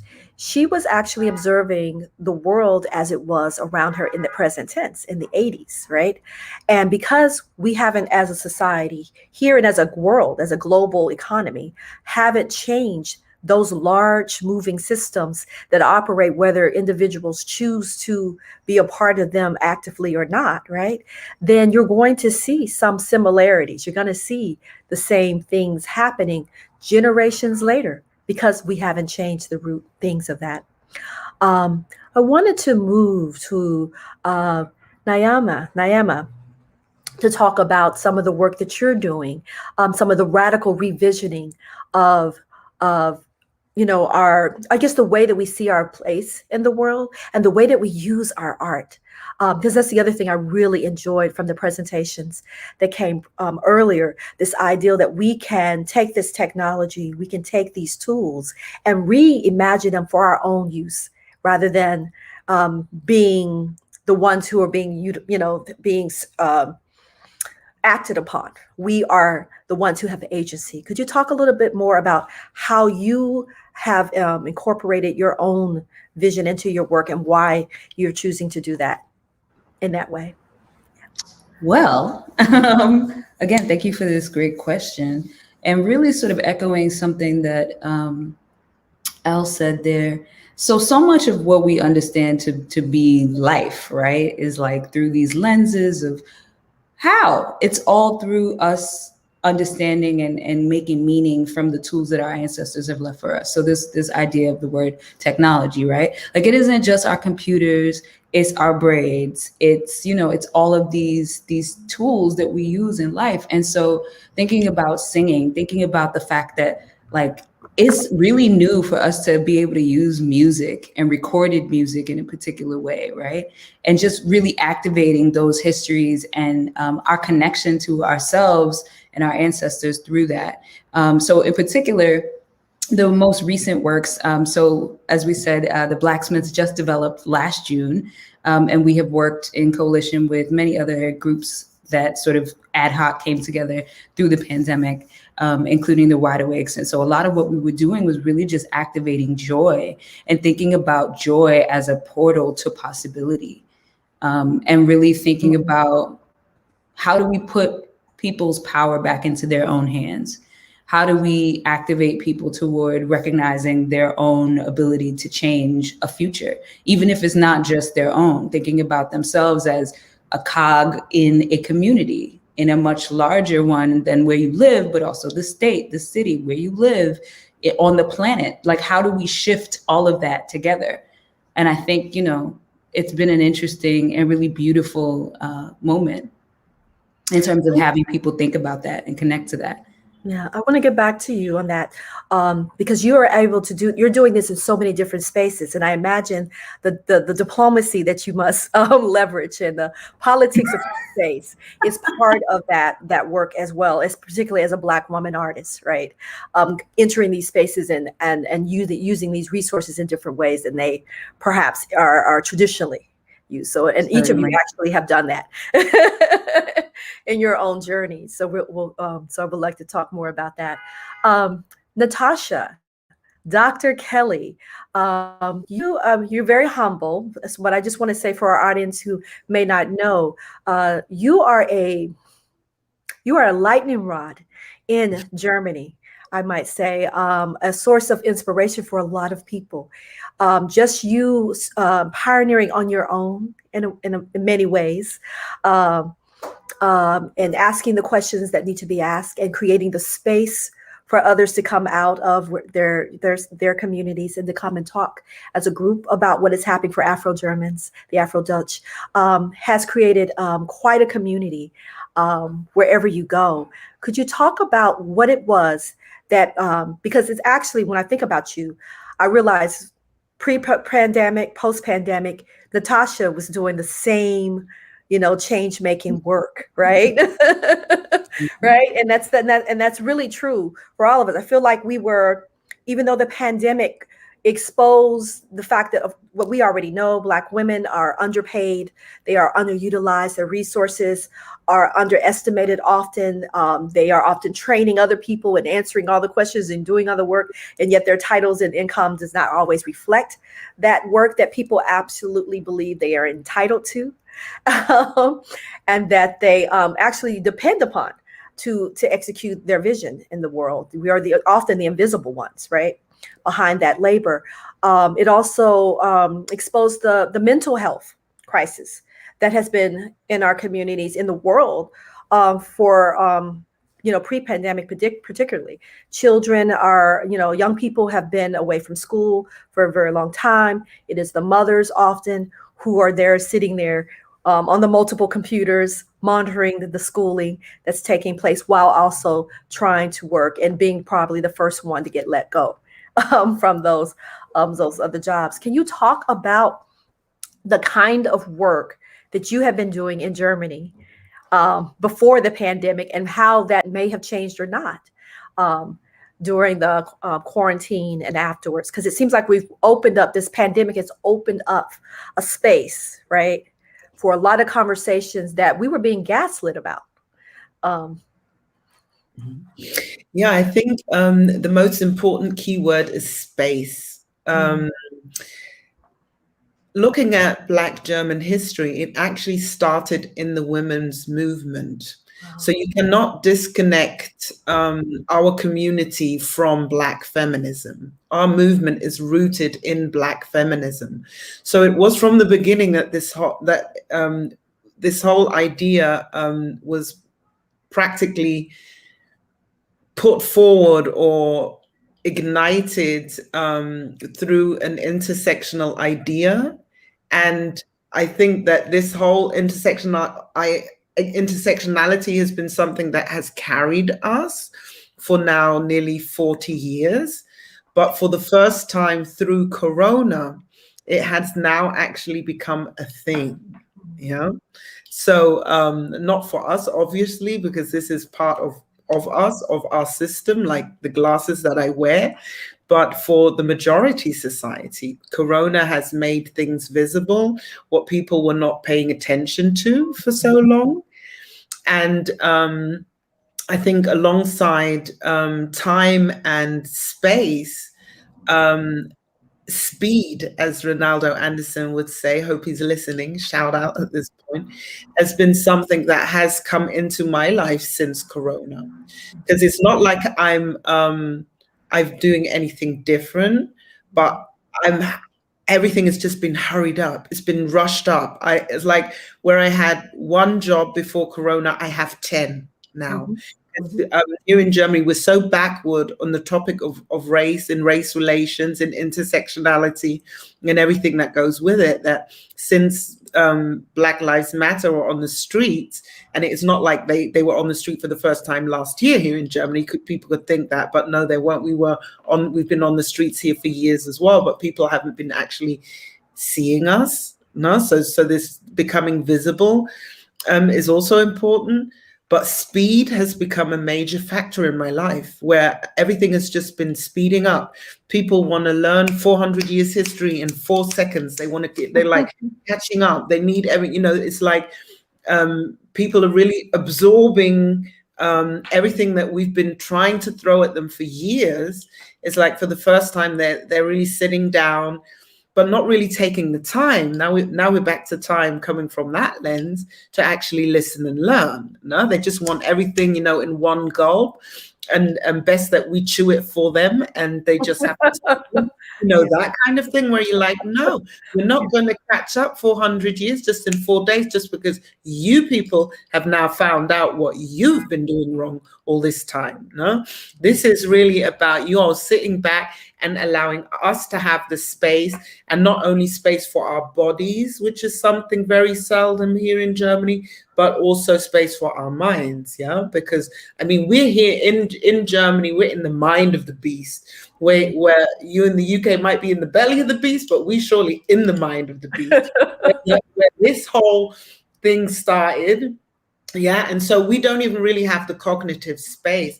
And I think it was Stacey Robinson that said that earlier, that it's also about freeing the mind, and not also having the mind space to even imagine things. That is like one of our most important assets of Afrofuturism in to begin with.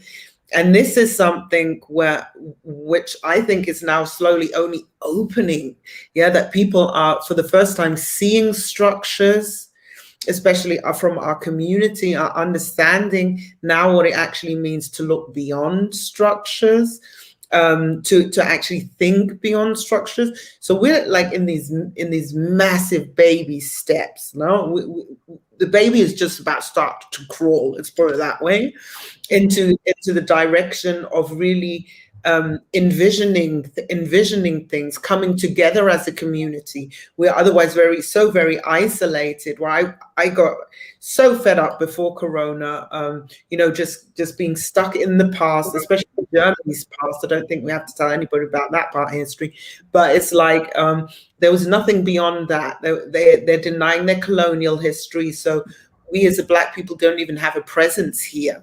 Yeah, although we do. No, so I think that these are, nothing has really changed apart from that it's been speeding up for me. I'm trying to gain as much space for this community as possible. I mean, at the moment, I'm discussing having my own theater over here. That's the discussions I'm having, because I'm like, you're 400 years late. This is what we need: resources, facilities. We want you who got racism in your theater over there. Look, that's why we need our own theater. We need our own institutions. So this is me, the list getting longer and longer and longer, and just seriously negotiating with politicians what we need and when we want it. And that is exactly now. So it's just like not waiting for another portal to open in another 100 years. We're all going through it now, taking all our suitcases and everything with us, the house, the donkey, the everything through that portal with us before it closes, kind of thing. That's how I feel right now. That's what's happening here. Anyway. Okay. Thank you, Natasha. Thank you so much. Little Phil has been talking to us about Black women seeing the signs a lot earlier sometimes than others in our community, sounding the signals, right? And trying to be abreast of the changes. Dr. Sandy has been talking to us about the power of collaboration and in reaching into your own roots in order to reimagine spaces and create other and create change for yourself and create healing spaces for yourself through your art. Dr. Kelly has been talking about the double labor that we have to do as Black women, which is often Black people in general. You experience the oppression, you experience the lack that comes with it, and then when you're seeking to get out of it, you also have to do the extra education of work, that educational work of teaching the oppressors all the ways that they are oppressing you so they can stop. I say as if they don't know. Because they don't know. Yeah, that's a whole nother conversation about the performance part of ignorance. Because they know very well when you're resisting it, when they're trying to stop it. So obviously there is an awareness there of what's happening.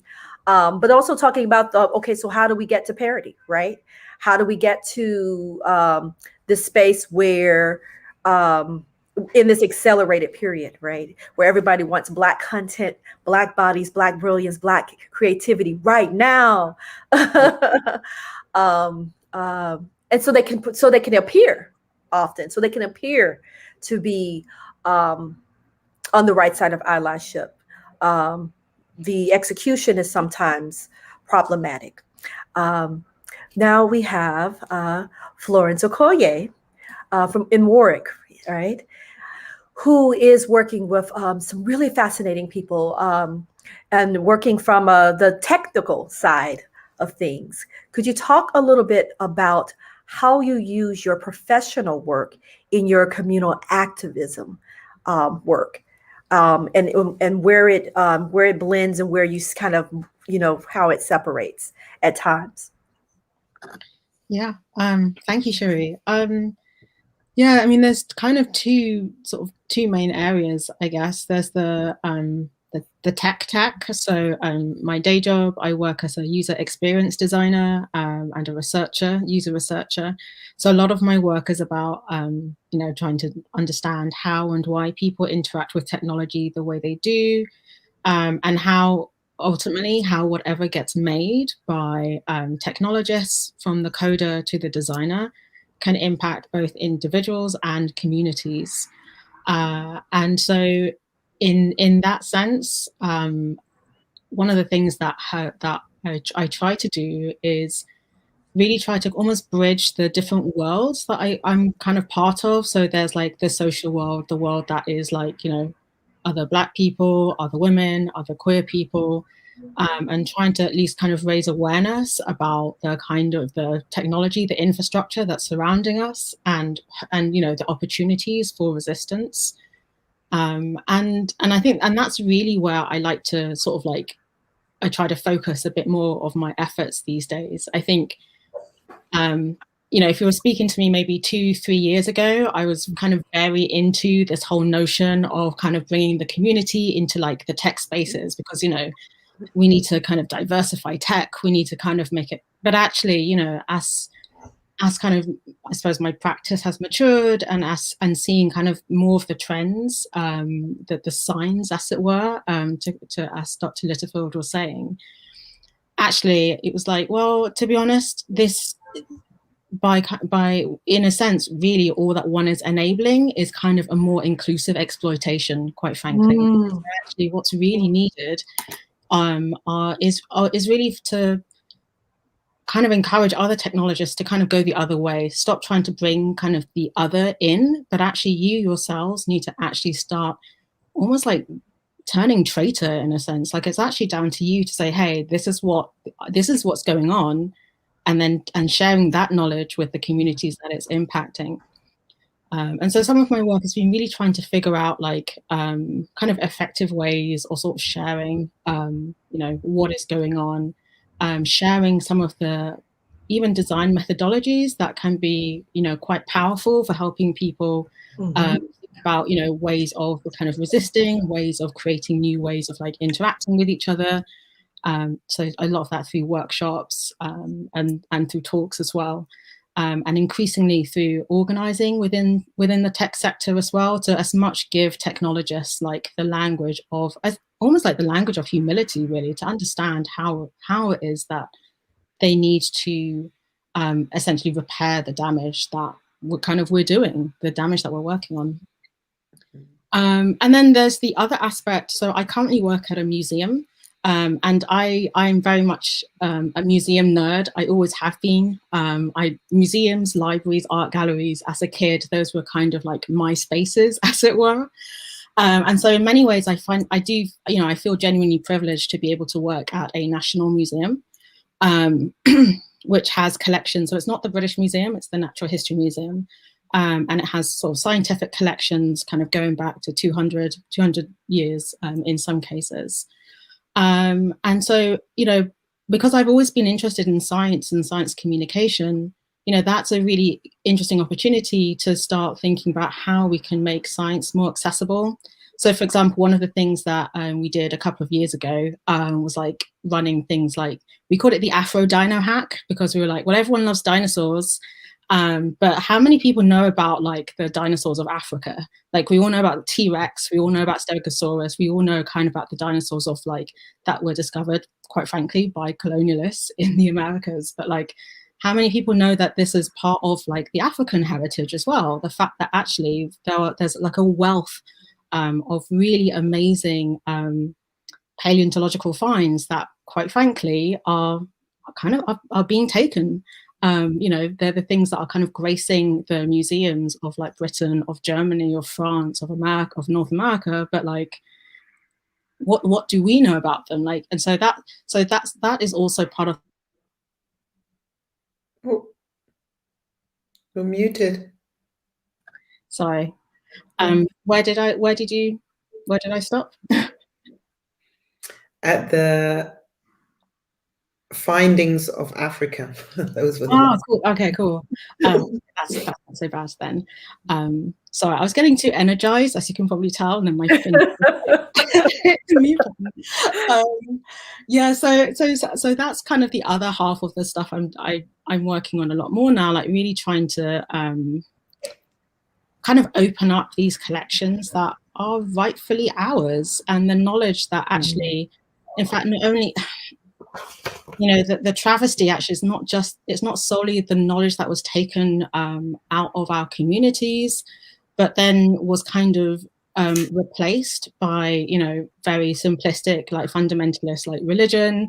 And actually now, if, you know, I'm of Nigerian origin, you know, it's kind of a tragedy to think that there are specimens from Nigeria and the Niger area of Africa that are being studied by scientists in Britain, in Germany, whereas kind of back home, as we might say, like what does the average child know about the Nigersaurus?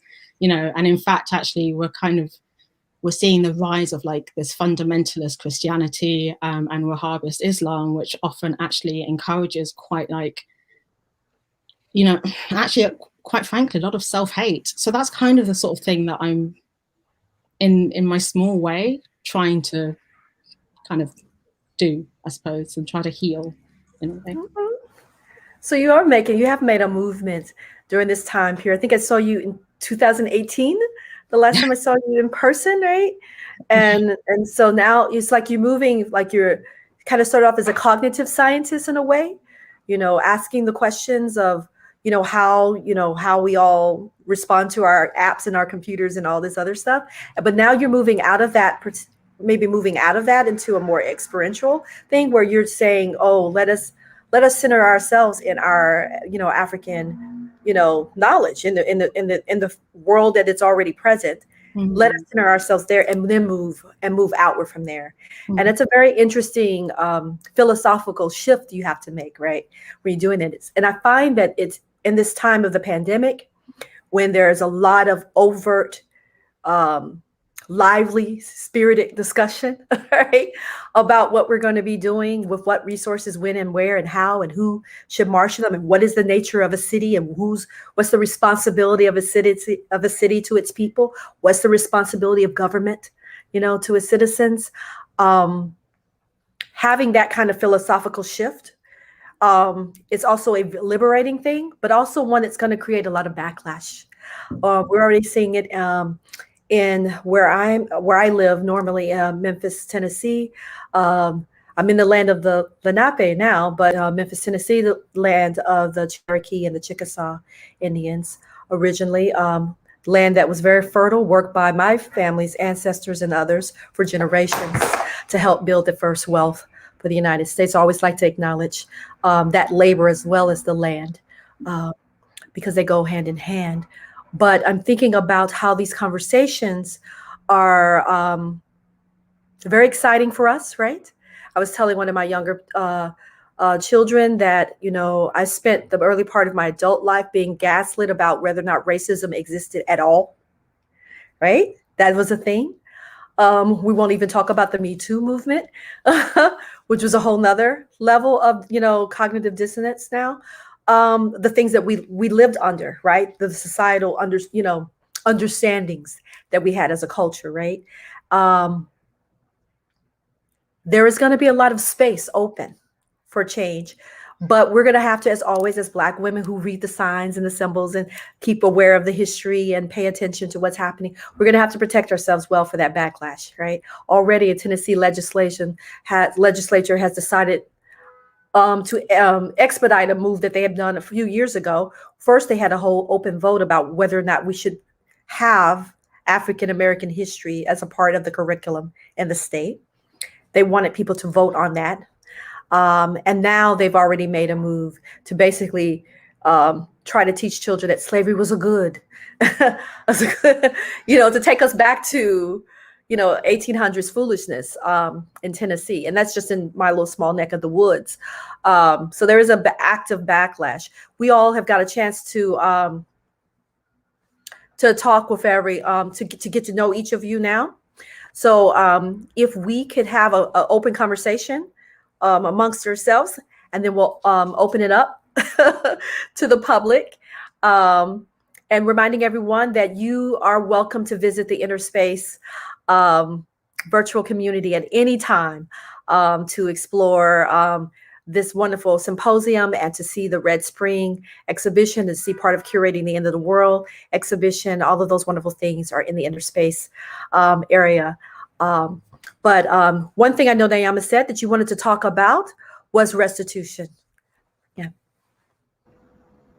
And I think technically, I actually have thought about this twice, listening to both you, Florence, and you, Natasha. I'm thinking in particular, Natasha, about something in your backyard, the Humboldt Museum. Messy. And just, so there was an interview I was able to do, it's about 3 years ago. There were two. There was one specifically about the V&A not returning these Ethiopian artifacts. I don't know if anybody remembers. In 2018, it was the 150th anniversary of the Magdala expedition. And so there was this whole moment where Ethiopia had been asking and asking and asking for them to return these things. And the director of the V&A told them that they could borrow them. They could loan them to them. What are we talking about here? And it's just, I suppose the situation is, as you just said, Cherie, the second that you have to reckon with that, everybody else is going to begin to clamor and basically ask for what is theirs, and they should. And so I wonder about where you all think we're going to find ourselves as it relates not just to restitution with these artifacts that Florence has been talking about, but also just restitution, reparation, just all of it. What do you think? What do you think? I guess the first thing I was thinking about when you were talking was this idea, there's a group of Black women here, and we're talking about the varied experiences we've had under this pandemic, right? We're all artists and also educators and creators. Just on the basic level, in terms of family across the realm, we are, in deep survival mode. Women have been caregivers, not only for their children, but also for elders in their family. I know so many people who have had to either, if their loved one wasn't living with them, they've had to consolidate resources, coordinate or delegate with the other siblings, how that's going to be done so they can take care of others.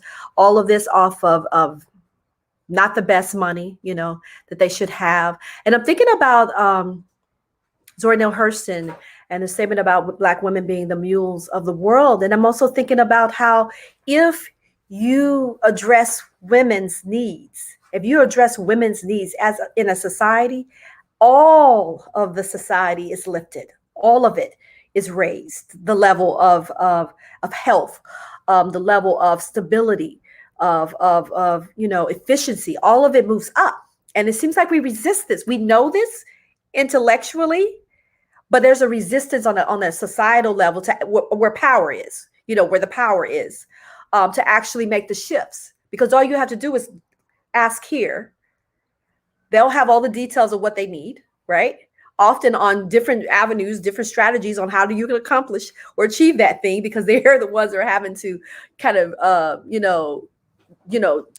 quilt together things to solve the problem. And yet there's a resistance for that. And so when I think about conversations about restitution and that, I'm always faced with this idea, well, they already know what they should do. They're actively choosing not to, century after century after century. So what is it that we're going to do? It's not even a question of what restitution and what types of repair or what types of corrections need to be, course changes need to be made in our society. But it is, what is it going to take to make those things happen? That's the thing. What is it going to take to make those things happen? Because we already know what the result is going to be. But there is this psychic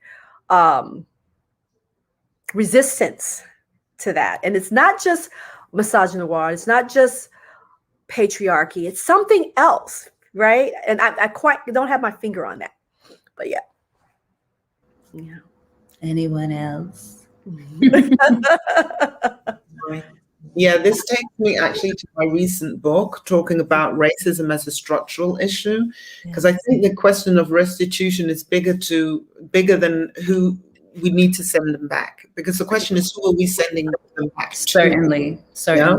The spaces, museums in themselves are Eurocentric constructs, right? So if we send things back to Africa, where do they go? Can we actually trace them back to their owners? Because I believe, like, if you take any mask, for example, that they definitely weren't supposed to be hanging on a wall in some... Absolutely not.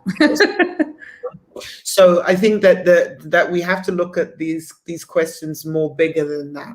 And it's funny that you mentioned the Humboldt, because I just got back from around the corner, and they've just literally finished building it, and it's like a palace in the middle of Berlin, right? So we're in the 21st century, and you're asking yourself, who needs a palace?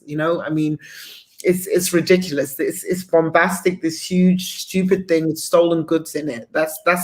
And I was there with some of my activist friends, and we were like, no, it's just so violent, even just looking at it from the outside. I don't even want to enter, let's put it that way.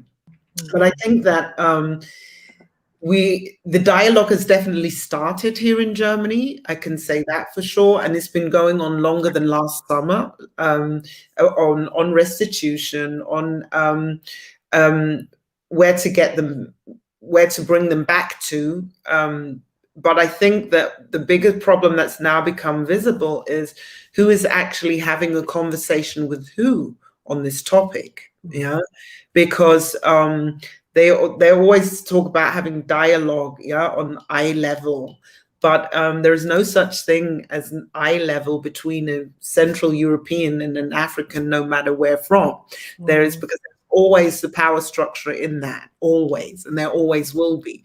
So this is where the whole conversation is lean from the beginning, of even having a dialogue on eye level, where there's no such thing as eye level.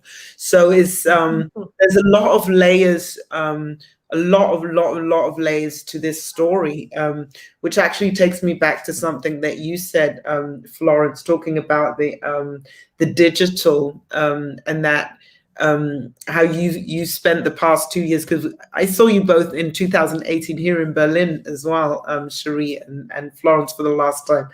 And that's what struck me was to say that, because we've all gone viral, we've all been going digital during Corona, but what shocked me was to hear that the digital space is also not a safe space for us, that these parameters and are just, what did you say, an inclusive exploitation.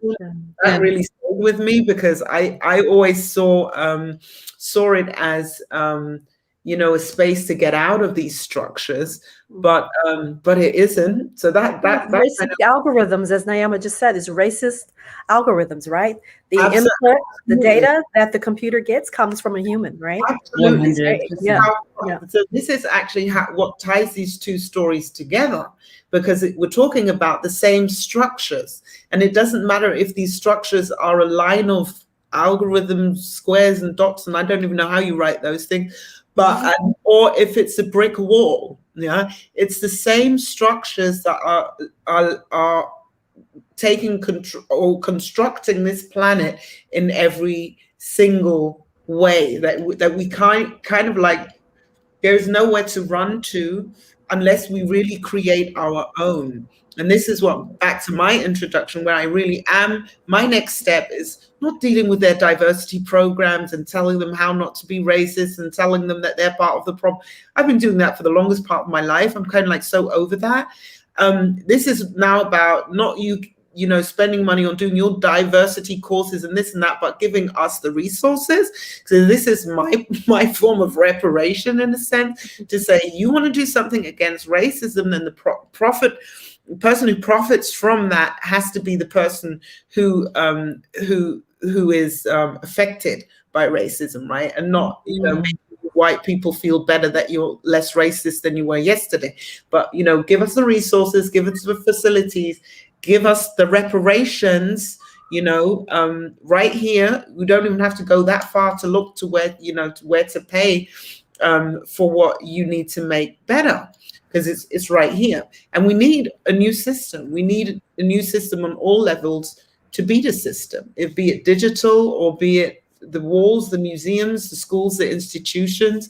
We just need our own. Otherwise, we're not going to get out of this at all in any way. You can't build an Afrofuture or Afrofutures with an S, right? A series of or altered worlds or utopias if you are still within the same oppressive structural system and in the same algorithms that end up with the same results, right?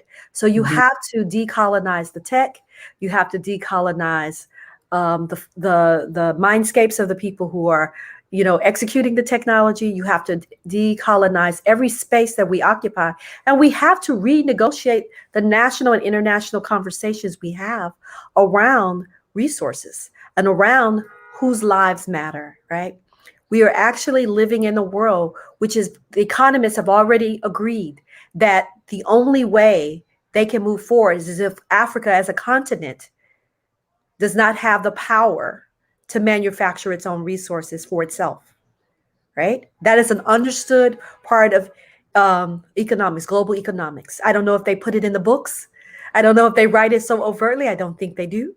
There are a few books that I have on my shelf that have actually had that conversation. Most of them skip right over that, right?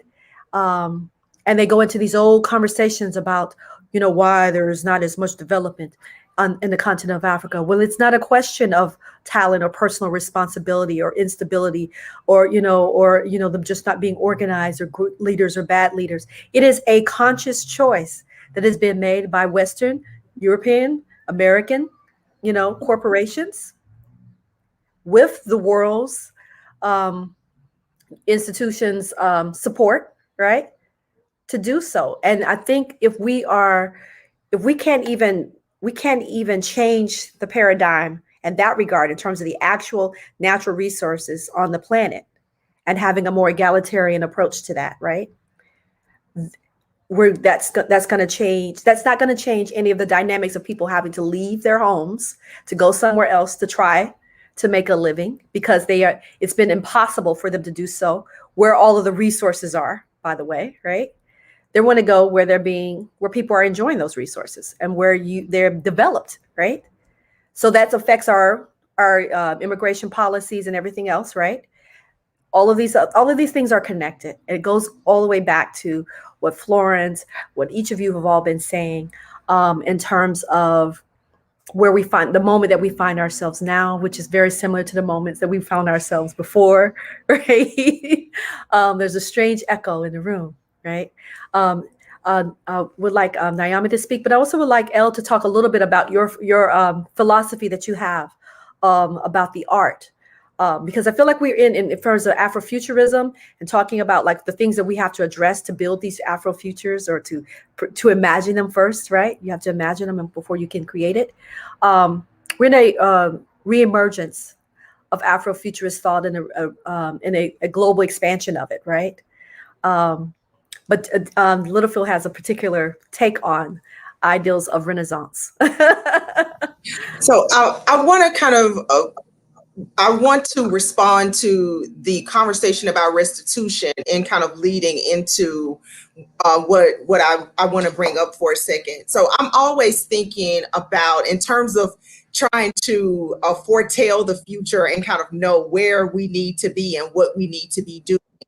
I'm always looking at patterns. To me, that is the best way to predict anything. And a lot of times with patterns, you need a large swath of time to really see what the emerging pattern is over time. When I think about restitution, and I definitely don't want to be a pessimist, I think I tend to err on the side of what are we going to do if we never get these things back? Right. I think a lot about the things that have been stolen from Black people that are not tangible objects, right, that we could never get back. Say, for instance, culture, music, artistic practice, right? These are things we can't. Time. However, we are time, right? Which we were told this last year to reclaim our time. But what I think about, and I began to think about this when I was younger, when I would think about music in particular, Black American music, and how we see kind of the industry bring in white Americans usually to imitate that music so that very quickly it's kind of not ours anymore. The thing that is always great about that is that by the time another group has kind of successfully learned to mock what Black people are doing, whether it's our language, our music, our style of dress, or our intellectual thought, because I can see now there is a lot of kind of mocking of Black intellectual thought where everyone else is kind of following that wave, right? That is that by the time everybody else does it, we're on to something new. Black people are constantly creating. The Black imagination is kind of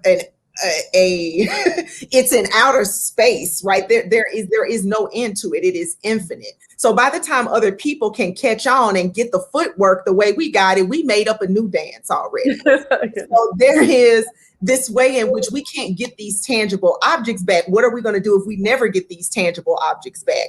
The way the world is moving, what the pattern of time tells me is that we will come up with something else. That's not to say we shouldn't do that work of trying to reclaim what has been stolen from us. But we know as Black women, right, we got to hope for the best and plan for the worst. We still have to kind of be ready for what if we don't get those things back? What are we doing already to ensure that we have culture that serves us, even if we can never get these objects back? So in thinking about patterns, one of the things that I have to start with Cherie, I hope, right, not to embarrass you, but I have to start with you in terms of thinking about how I came to this idea of the kind of patterns I see in Black Renaissance and Revolution, particularly as it relates to Black thought and Black artistic creation and Black literature and music. There is an absolute pattern to this. We've had two major movements in the past, right? So if we can think about like the Harlem Renaissance, and then roughly 50 years later, we get the Black arts movement, which coincides with the civil rights movement and the Black power movement. I started to study those things when I was in college, primarily because I got a copy of Dark Matter, which came out in 2000, which was the year I graduated high school. One of the things I noticed like instantly that year is that I graduated the year before in high school. I can count the number of people I knew with a cell phone. And by the end of my freshman year, I came home to Memphis and there was not a person I knew who didn't have a cell phone, right? That technology, they disseminated it that quickly, right? So I knew something new was going to happen. I read Dark Matter that year, and I think it almost kind of propelled me to see myself 20 years from then, right? I was not a privileged youth. I was not someone kind of in college who had all the means to achieve the vision I saw for myself. So I had to kind of time travel and say, okay, this is where I want to be in 20 years. I'm so far behind. How do I kind of hit this target that is moving forward, that's changing position and also accelerating, right? How am I going to hit this target? When I began to see, okay, there are these patterns around the prior movements we've had, not only what happened within those movements, but all the conditions surrounding those movements, right? And what I began to notice is that both these major movements came after a great time of migration for Black people, and also after some catastrophic event and some particular event that kind of changed the socio-political landscape, right? So we know before the Harlem Renaissance, what happens obviously is emancipation. What happens at the time of the Black arts movement is the civil rights and Black power movement is happening. And then, right, Black people kind of get a little more mobility in terms of their ability, at least to move around in the States, in America, perhaps not all over the globe. So I said, okay, if this happened 50 years apart here, and then I could even look back before that and say, there's a slight movement that happens even before the Harlem Renaissance. There's a movement in nonfiction, in Black nonfiction, which is slave narratives and essays. the Harlem Renaissance. And then there appears to be a lull, but there's also a sort of movement in between there. When we get the Black arts movement, and after that, there's also kind of other movements. I think I've spoken probably to Cherie a lot about urban literary fiction and kind of how Black women's urban literary fiction hits the scene. So I knew when I read Dark Matter that the next movement was Afrofuturism. There was no possibility that it could really be anything else, right? We had the reflection of the past. We had a moment or a movement that was centered around correcting our present state, right? And so the next movement had to look to the future, and nothing made that clearer to me than when I read, I think, both issues of Dark Matter while I was in undergrad. Right. And so for me, I'm always kind of looking to those patterns and kind of trying to understand what's going to be next. How do we get ready for what's next? How have we already prepared for what's next? Thank you. Thank you so much. You have all been so wonderful to talk with, just to kind of reflect on this time period and all the different places that we've had to go, that we're always going, in our effort to make lives better for ourselves and for the people we love, for our communities. I find that the intellectual labor, the heavy lifting that Black women do wherever they find themselves lifts everyone. It always has. And we should be supported in the work that we do.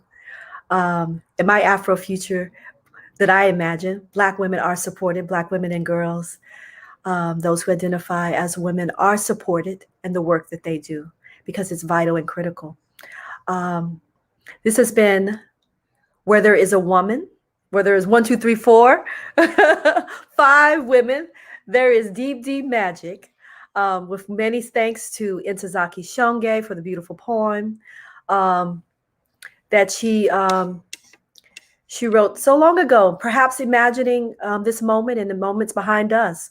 When there is a woman, there is magic. If there is a moon falling from her mouth, she is a woman who knows her magic, who can share or not share her powers. A woman with a moon falling from her mouth, roses between her legs, and tiaras of Spanish moss. This woman is a consort of the spirits.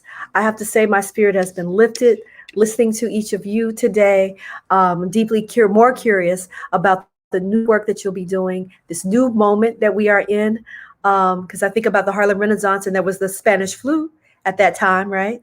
And all of the massacres, the riots that took place as well, and then the Renaissance, right? So it's like we're constantly creating art, to save ourselves, right? To save, to communicate, to express our witnessing, and to save ourselves. It is an artifact of the past. It is a testament to the present, and it is a hope for the future. I thank each of you. I thank the New York Live Arts team for this wonderful symposium today, Dr. Reynaldo Anderson. Thank you all so much, Dr. Natasha Kelly from Berlin, D.L. Littlefield from Memphis, Tennessee and Mississippi, Nyama, Sophia, Sandy in Pittsburgh now, and Florence Okoye in Warwick, England. Thank you all so very much. Thank you.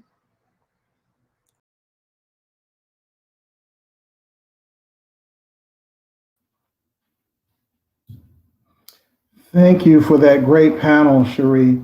And apologize for my earlier technical glitch. I was so focused on trying to pass out the rhetorical flowers to the panel, and I was reading from a prepared script that I did not see the note about the unmute, so that was my fault. Today we have covered a vast range of topics around Afrofuturism and Black speculative thought in the Black speculative tradition. We've looked at what has been happening during COVID in terms of the Black imagination.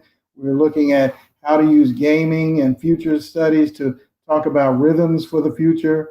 We've looked at the speculative vision of visual Afrofuturists in terms of what that future might look like. We've also talked about the actual science and physics behind time and how African peoples can relate to that time in their own way. We've had panels about the politics post-COVID of what might be happening. And we were able to close out with the insight of how Black women from around the world in different geographic locations are thinking about possible solutions going into the future and drawing upon that deep well of Black culture and Black women in terms of how they've always had to use art to not only inform themselves, but inform the community. I'd like to thank the support of the New York Live Arts team, without whose support this would not have been possible, and also members from the Black Speculative Arts movement that gave of their time to help make this symposium possible. And also, as a reminder, the Cosmic performance with Tobias Van Veen and Stacey Robinson will start at 8 p.m. Eastern time. So please log in to participate and see what kind of music that they're going to share with us from out of their collection and their crates after they crate dig. And so at this time, I want to thank you for the support of Live Ideas 2021 and Altered Worlds, Black Utopia, and the Age of Acceleration. Thank you.